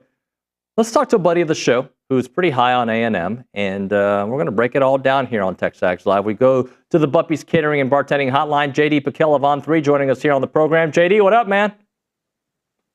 David, good to be with you, man. Thanks. Good to be with you. Long time no see. We got football on the horizon, is what I'm hearing. No, we do, man. It's a little too far for me, but you know what? It's going to be here. So I know you're high on A&M this year. You got them as a playoff team. I don't like who you have them losing to, but that's okay. We don't have to get into that just yet. But one of the things I think you've said is, if you put a different logo on A&M, people's expectations for this year's squad would be different. Take that and run with it. I just think it's fascinating. You probably could attest to this, David, as well as anybody.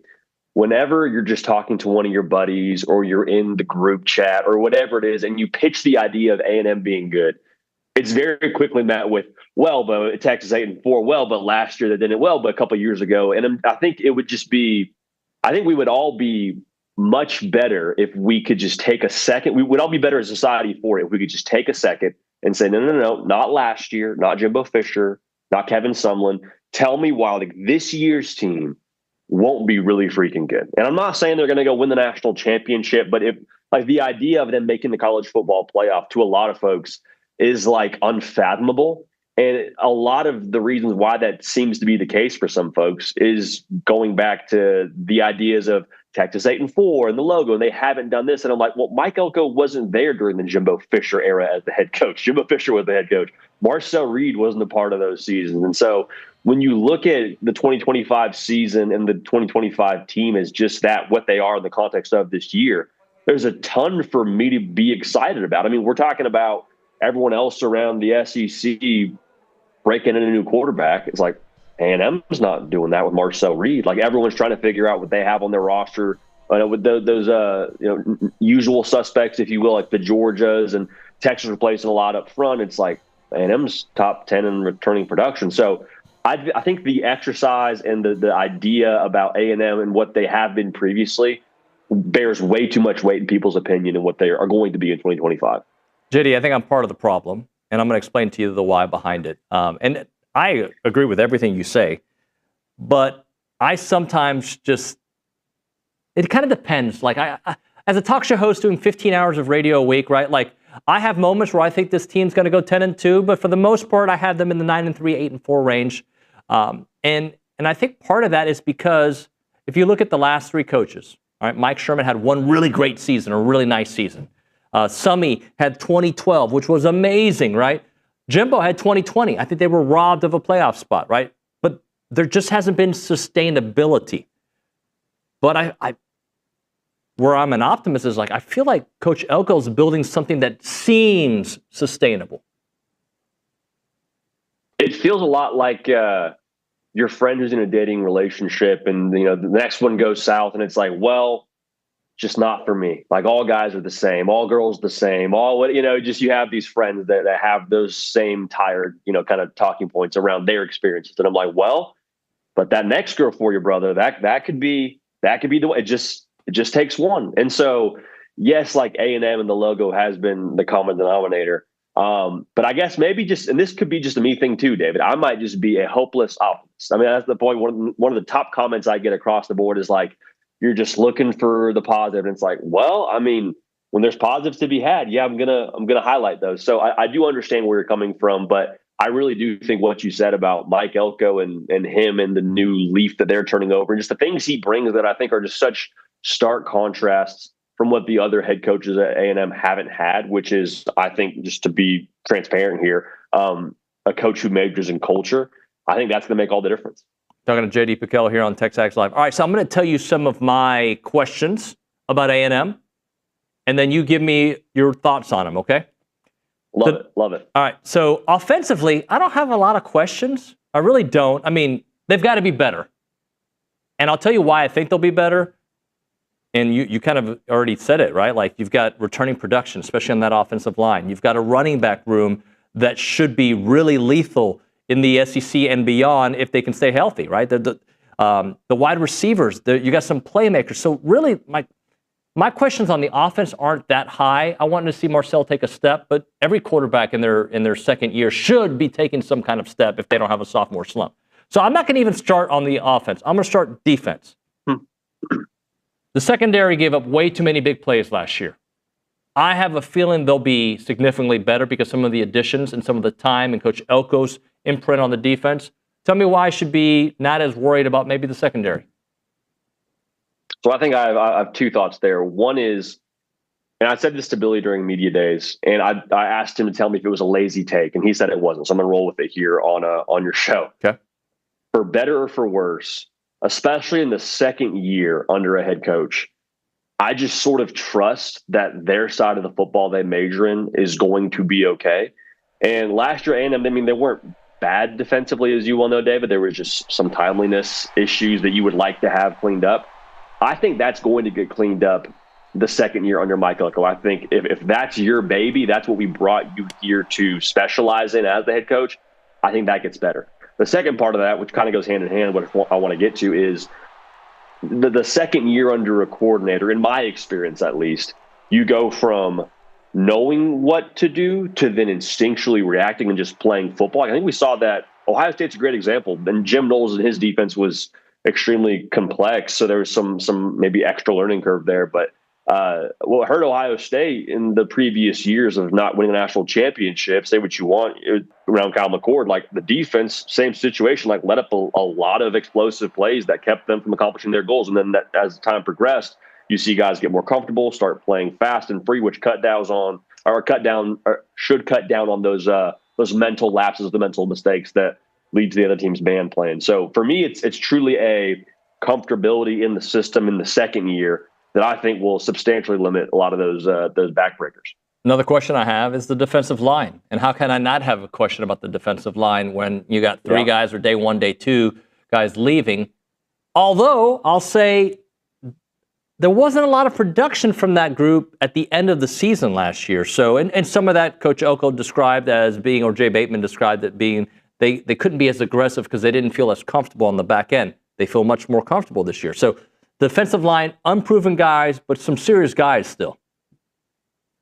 Yeah, David, they tell you a lot during, just in the football world, you know this, I'm sure, like going palms up is never a good thing. When you say, like, I don't know, but like that's where I'm at with A&M. It's like palms up, I'm not 100% sure what to expect there.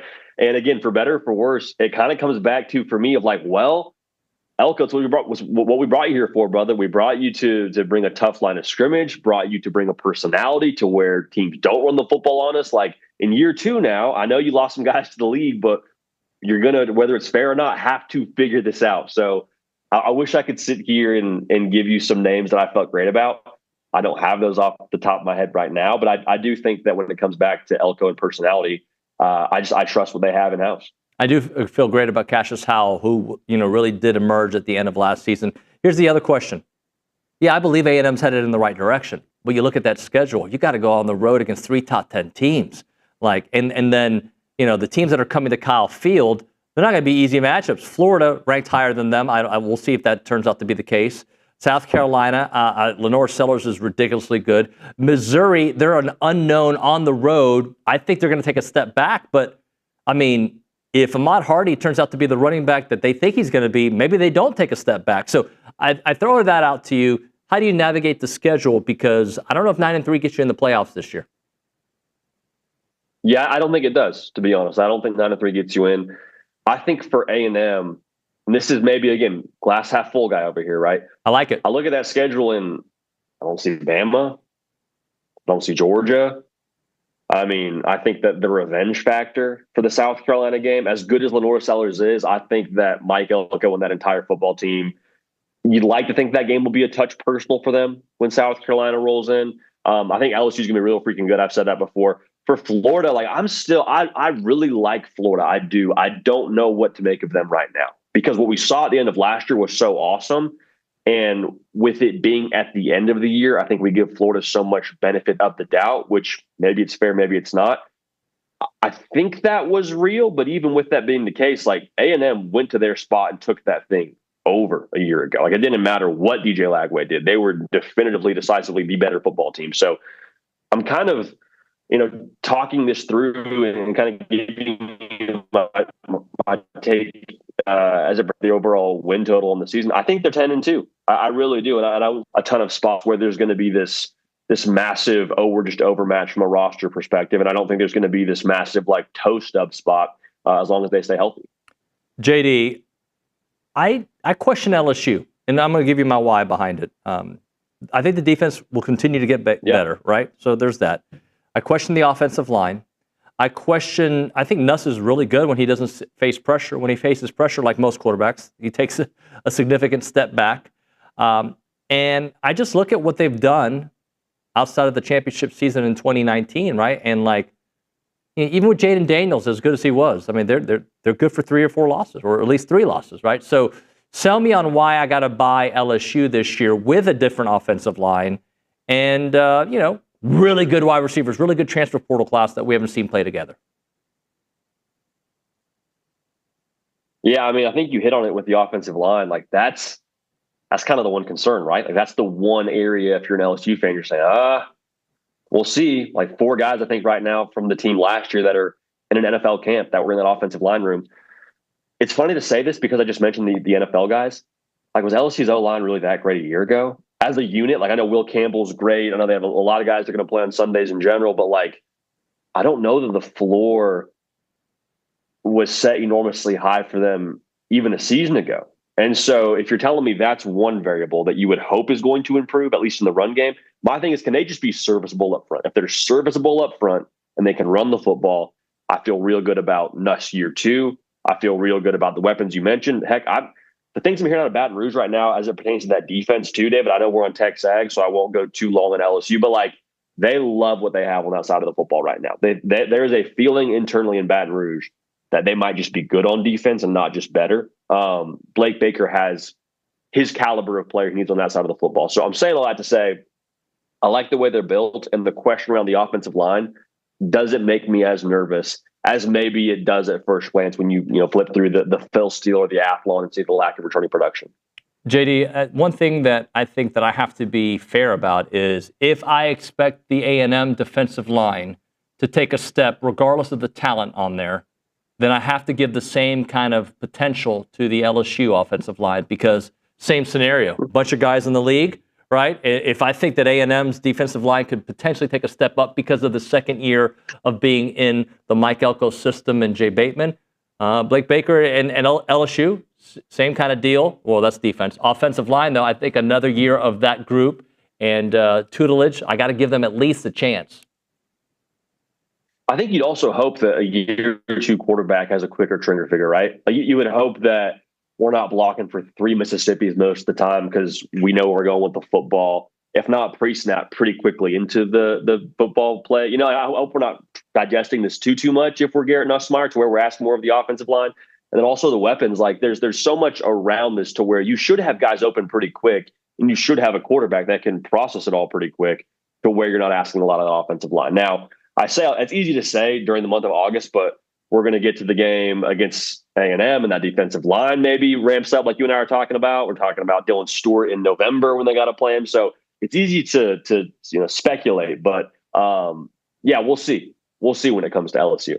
Hey, so let's go back to the A&M schedule, and just because you said you think potentially 10-2, that means they got to win, or they don't. Yeah, they have to win one of the road games, right? So, which of the road games of the big 3 do you think that they win? I'm looking through this right now as we're on the air, which is I'm sure always a good practice. I'm looking at. I'll say this to start the year at Notre Dame. A year ago, I picked Notre Dame to win that football game because I was like, man, I think they're a little bit further along roster-wise. Marcus Freeman's been there longer and all that. And Marcus Freeman has still been there longer than Mike Elko. But I trust the A&M roster a lot more. I think we lost J.D. PicKell. Hopefully we'll get him back here in a moment. Oh, can you hear me okay? There, you're back. There you are. Perfect. Okay, where did we lose me at? I think Missouri's the other win, to be honest. I think Missouri is the one on the road where I'm like, I love Eli Drinkwitz. I love Pabula. I think they got a cool logo. I like Missouri, especially when they go with the Sailor Tiger. That's freaking sweet. I don't think they're better than A&M. I think the A&M wins that game. Yeah. So, and I think if I heard you correctly, Notre Dame early on, and Missouri. That would be huge. Let's talk about Alabama for a moment. Ty Simpson named the starter. I think we all expected that to be the case. I think Alabama could be really good. And I know that sounds weird saying that because it's Alabama. We're used to them being really good. But this is not Nick Saban's Alabama. I think Kalen DeBoer is an awesome head coach. I think Ryan Grubb being back, things are pointing in the right direction. That defense should be salty. Am I right on Alabama?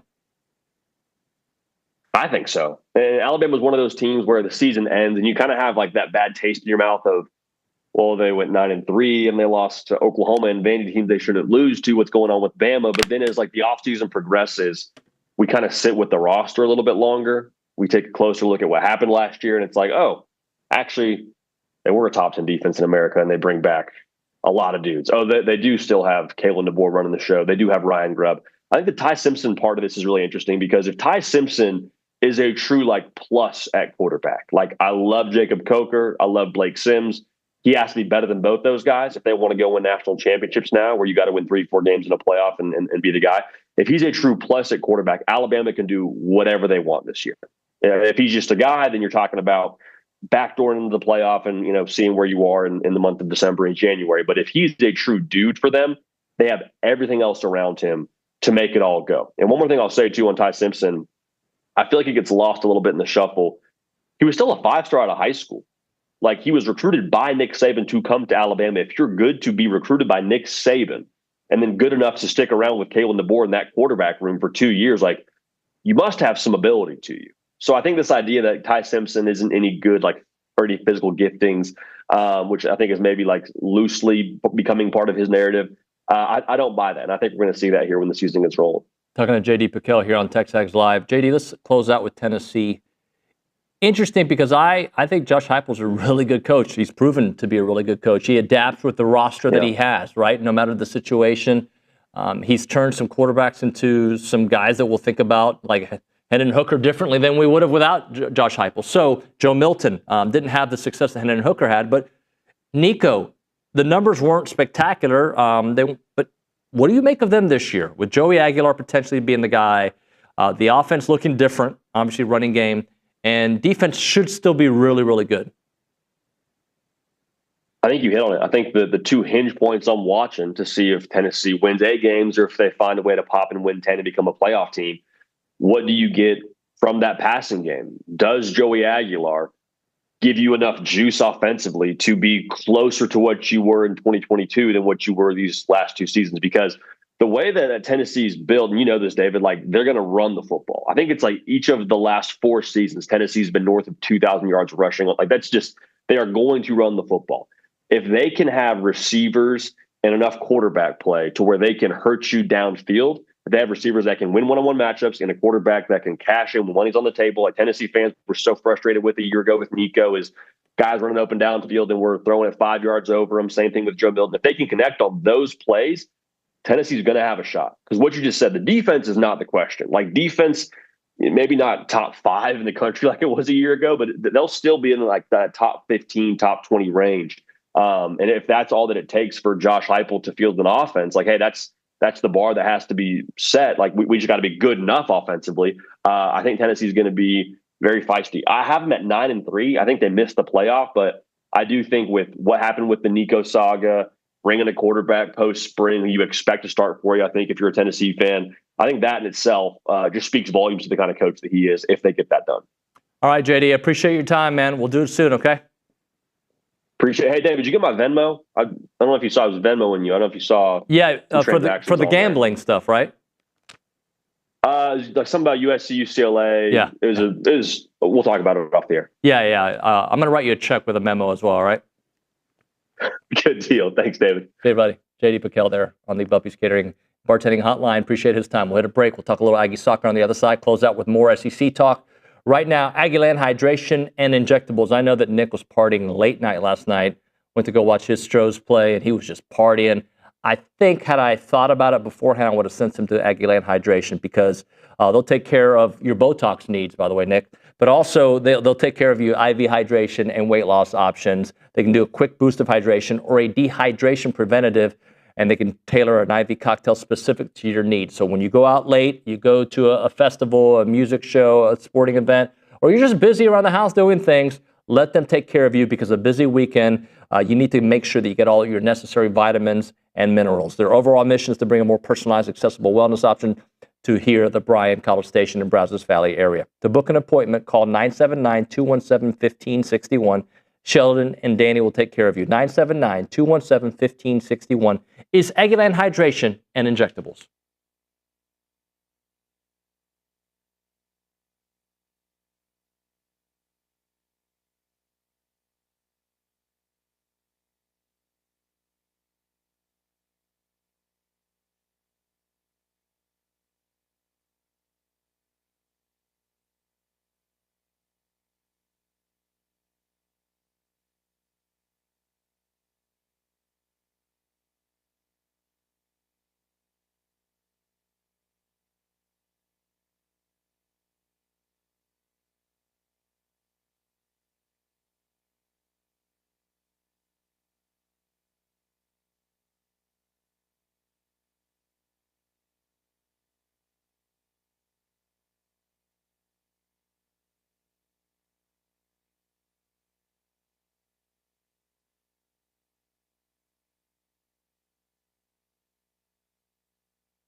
All right, we're back here on TexAgs Live. We're presented by David Gardner's Jewelers, Rollo Insurance Studio. Seth Taylor joining us. He's on the soccer staff at Texas A&M. And I guess full disclosure, I used to bother this guy before games when I was doing sidelines, and I would be like, Seth, give me the intel on this team. And he always gave me some good stuff. So thank you for joining us here on the program, man. Absolutely. Thanks for having me. So first game coming up Thursday. Yeah. It's been a fun preseason, 8-1. Yeah. We scored some goals, and we haven't let many in. Yeah. It's been that's what you want. Well, I feel like the last couple seasons, and tell me if I'm wrong, I felt like A&M's offense was very unlucky. Hit a post, or the defense would get screwed at the end of a game. I feel like the offense is now moving in a direction maybe that unlucky hopefully isn't a trend. I really hope you're right. Just to give you a little history, last year I think it was all but 2 or 3 games we outshot and outpossessed our opponents, and we still weren't coming on the right side of those games. Right now, like I said, I don't like to predict too far into the future, but 8 goals in 2 games. That's a lot of goals in 2 games, and as long as we can keep it going for Baylor, I'll feel really good about things. But like I said, so far so good. I feel like we're really working on the right things in practice, and I feel good about going forward. So this Baylor matchup, talk about the stepping up a weight class, because Baylor has been traditionally a really nice program. Yeah. I mean, obviously we've already started the scouting report. We think they're going to be a high possession team. We know it's going to be a lot better team. But I think our girls are ready for it. I think that we have a really good game plan. I think we've been working on the right things this week in practice. And I think the energy, I know we're supposed to expect a lot of people at that game. So I hope the energy of Ellis and everything will just get us going for that game. And we've had, in my opinion, we've had slow starts to the games like that. I don't think you're going to see that in this game. We've been really intentional about making sure we have a good start. I feel like G always schedules something hard to start the season. A couple years ago, Florida State, a game that I thought you were better than them. They ended up winning the national championship. So do you all like that? Hey, let's get a test early on and see where we need to go. Yeah, I think it's good to challenge yourself at the beginning. And it's also it brings a little bit of fun having kind of the in-state rivalry with them. But yeah, usually most of the time when you're scheduling games and before your conference, you're trying to have 2 or 3 really big challenges, and then 2 or 3 that they're going to challenge you, but they're just a little different. So Baylor, just depends on what you like, but usually G, since I've been here, we always start off with a hard opponent, or at least in the first or second game. Yeah, no doubt about it. Is it fair to call you the offensive coordinator, if you will, or you focus a lot on the offense, right? Yes, yeah. I don't like those. I think we all coach everybody. I like to say that, but obviously, I would say myself and Alyssa, we like to focus on when we have the ball a little bit more. So, like I said, we've obviously had a lot of new faces, but we've been really intentional about the way we're approaching, the way we attack, the way we're shooting, the way we're doing drills. And like I said, I hope it translates. It feels like it's translating so far. And we're just going to keep grinding away at it until we're really good at it. I'm sure you've looked at it. Last year's preseason was, I don't think it was 8-1 kind of ratio when it comes to scoring, right? No, it was not. It's like I said, knock on wood. Knock on wood. It was a really good start. And honestly, of course, I'm always going to say this, but I think we also left a lot of goals on the table. We missed 3 breakaways last game. We missed some good set piece opportunities. So hopefully we're trending in the right direction. Yeah, no doubt about that. What about defensively? Jeet sent me a text that defense has been a big, focus this week as well. Just talk about the defensive side, what you've seen because the defense looks completely different this year than last year. For sure. So it's another thing. Obviously, we brought in Tim Strader, and he's, the only way to say it is a psychopath about defending. And our structure and our defense it's a completely new approach, and it's super organized. And when people think about defense, they think about your back four, but it's a whole team thing. And we are really making sure we're shifting and having the right shape with our team. And it is an everyday thing. We are doing video, we're doing constant things to make sure our shape defensively, because we believe our shape defensively is a lot of what sets up our attack. We're really getting them to buy into that.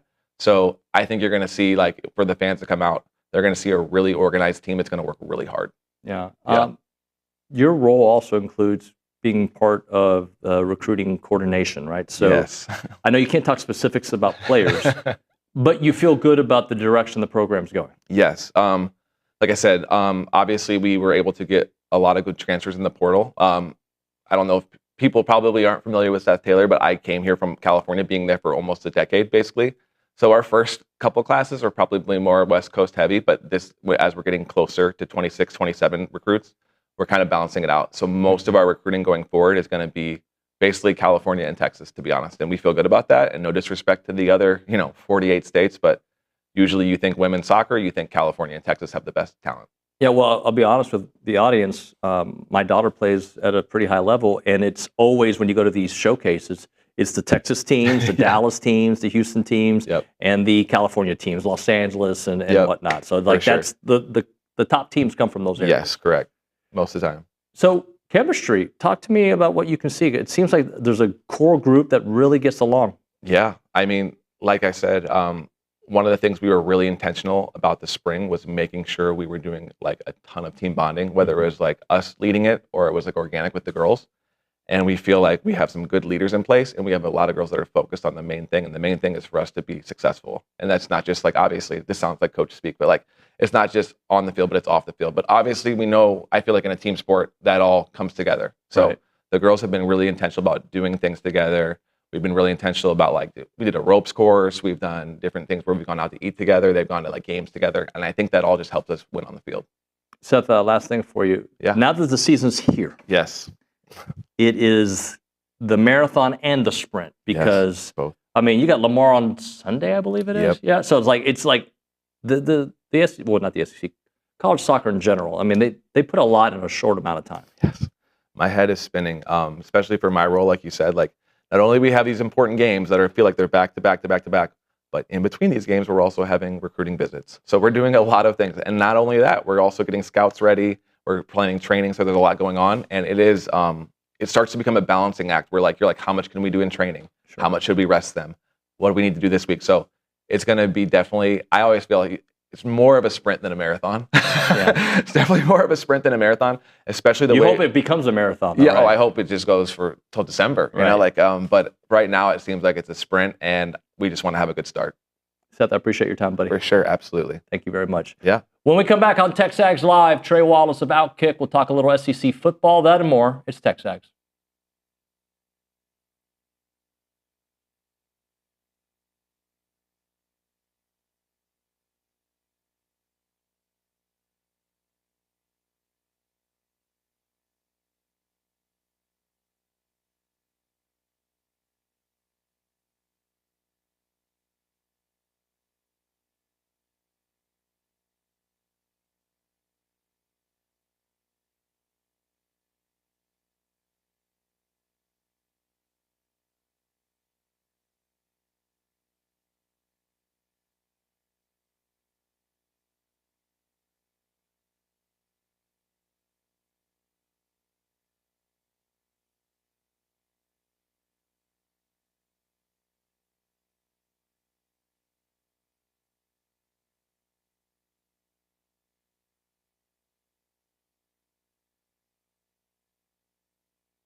We're back here on TexAgs Live. We're presented by David Gardner's Jewelers in the Rollo Insurance Studio. Going back to the Puppies Catering and Bartending Hotline, Trey Wallace of Outkick joining the program. What's up, buddy? I'm good. I don't know how folks at Oklahoma are doing this morning. I'm sure they have been up since about 11 o'clock last night trying to figure out what in God's name is going on with Venmo transactions and public records.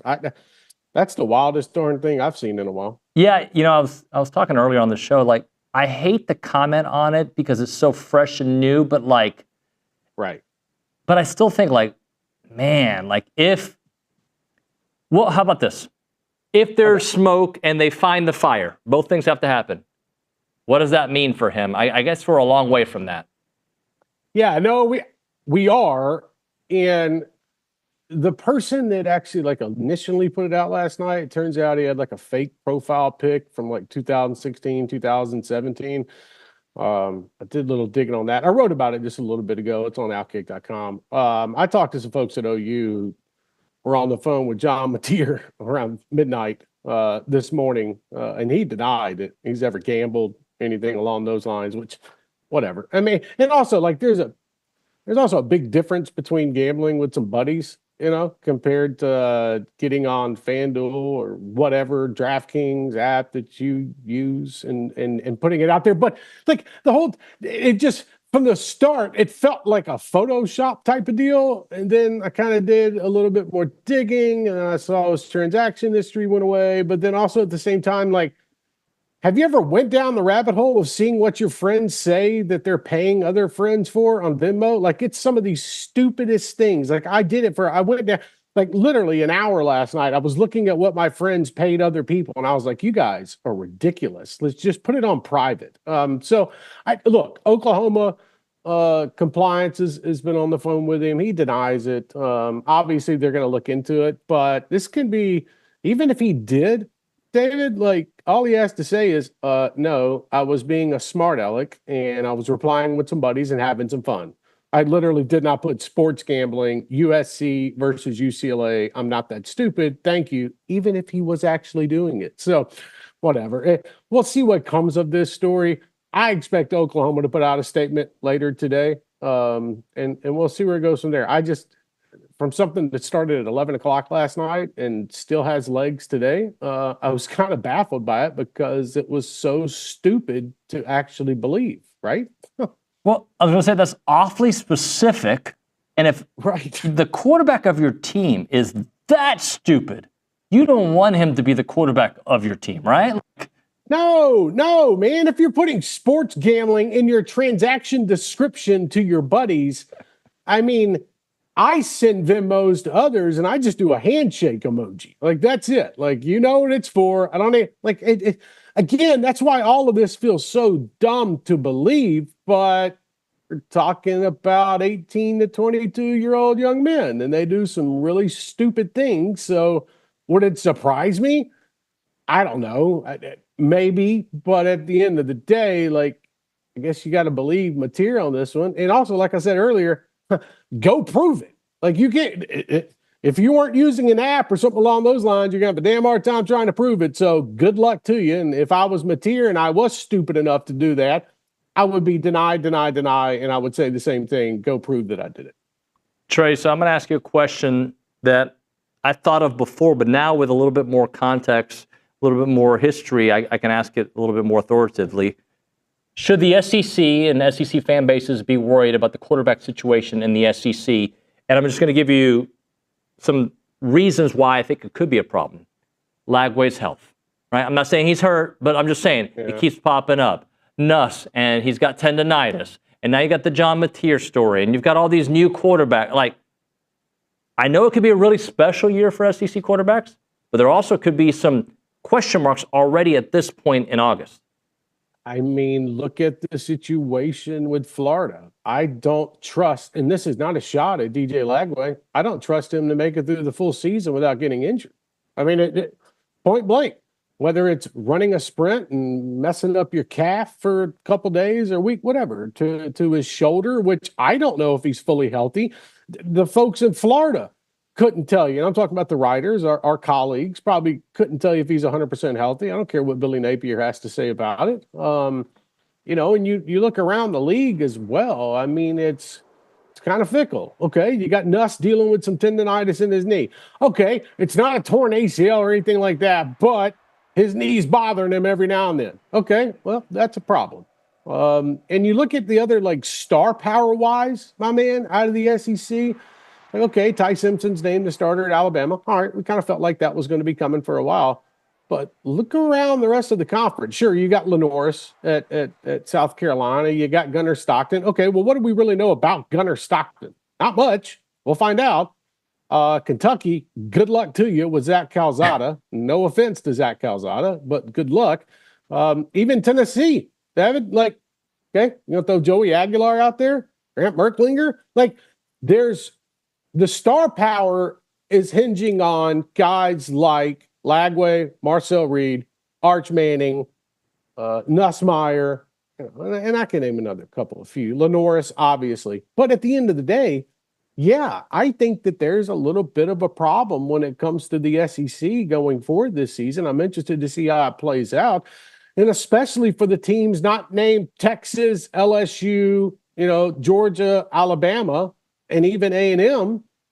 You know, what does this look like for the season? Because, you know, is Austin Simmons going to be that guy at Ole Miss? Can Lenoris back up what he did last year at times at South Carolina, which I think South Carolina is a contender this year. I think a lot of people look at South Carolina and they're like, I don't know about them. That's because you're looking at the name.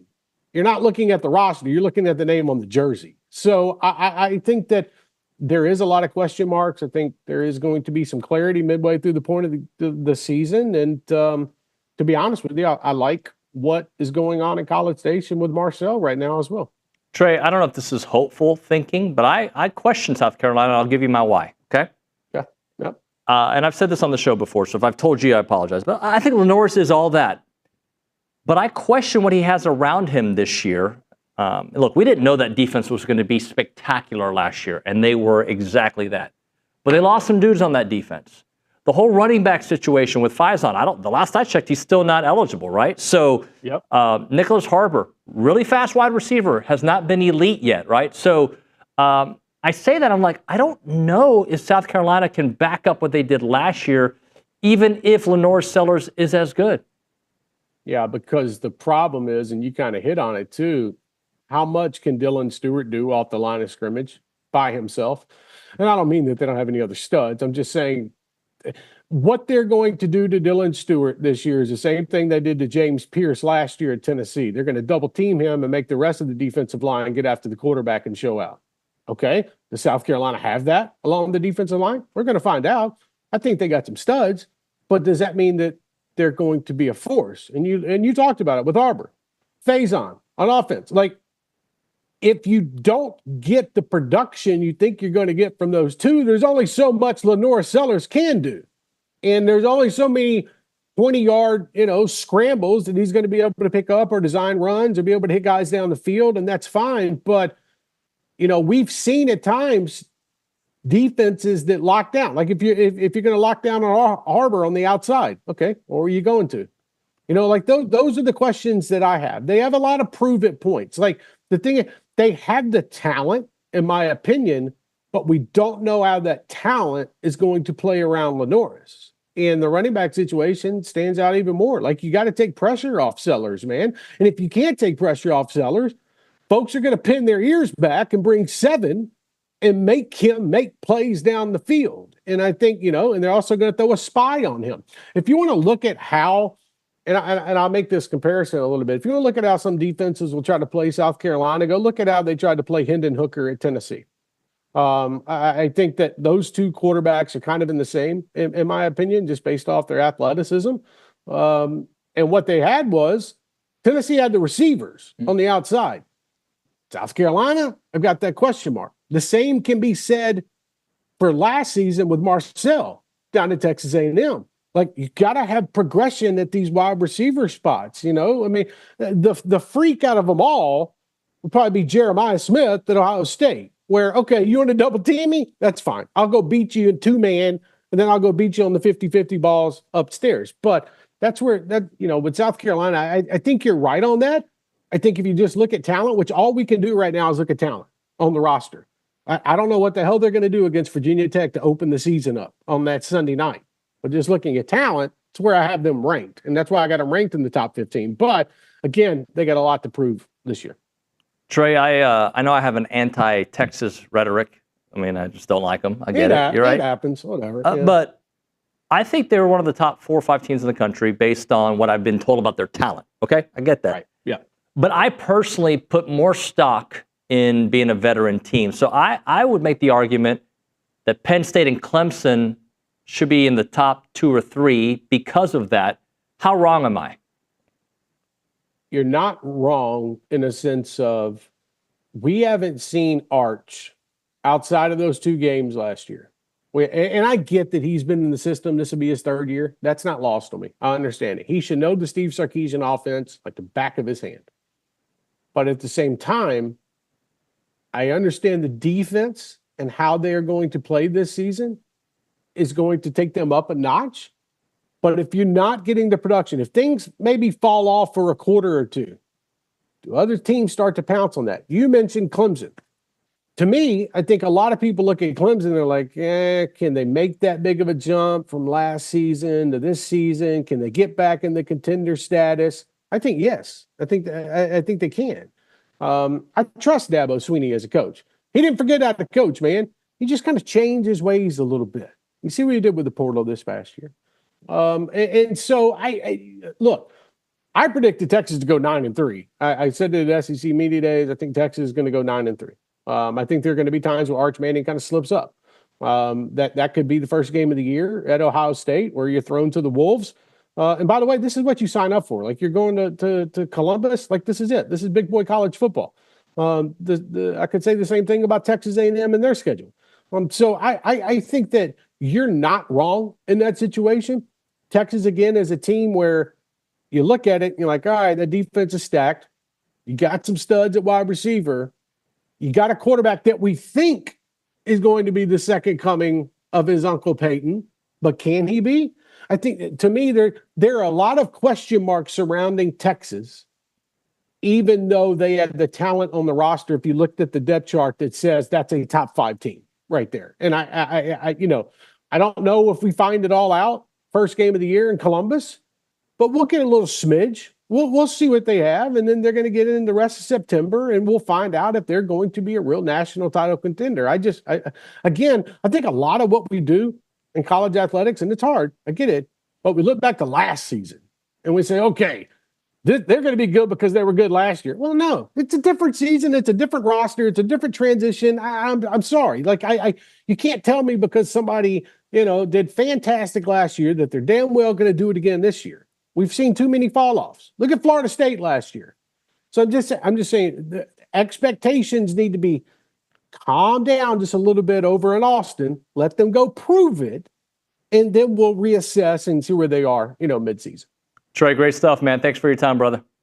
Buddy, have a great week. Appreciate it. You too. Trey Wallace, Outkick on the Bubby's Catering and Bartending Hotline. We'll hit a break. Shortest segments of the segments out there. Insurance decisions should not be made in 15 minutes or less. That's why you got to link up with the great people at Rollo Insurance. When the unexpected happens, whether it's a car accident, property damage, or business liability, preparation matters, and the Rollo Insurance Group are going to take great care of you because they want to make sure that you are properly covered before crisis strikes. Their independent agents provide a consultation across all insurance types, giving you the confidence that details are handled correctly. They have 60 offices in the great state of Texas, and that they have experts just a call away. The true value of insurance becomes clear in those critical moments, and you know that Rollo is going to take care of you. They're going to walk you through every step of the process. Don't wait until disaster strikes to discover gaps in your coverage. Visit RolloInsurance.com/TexAgs, RolloInsurance.com/TexAgs, or 888-44-ROLLO. It is Rollo Insurance.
All right, TexAgs Live, presented by David Gardner's Jewelers. Hey, Nick, I'm going to ask this question that Hobart asked on the YouTube page that I think is an easy answer.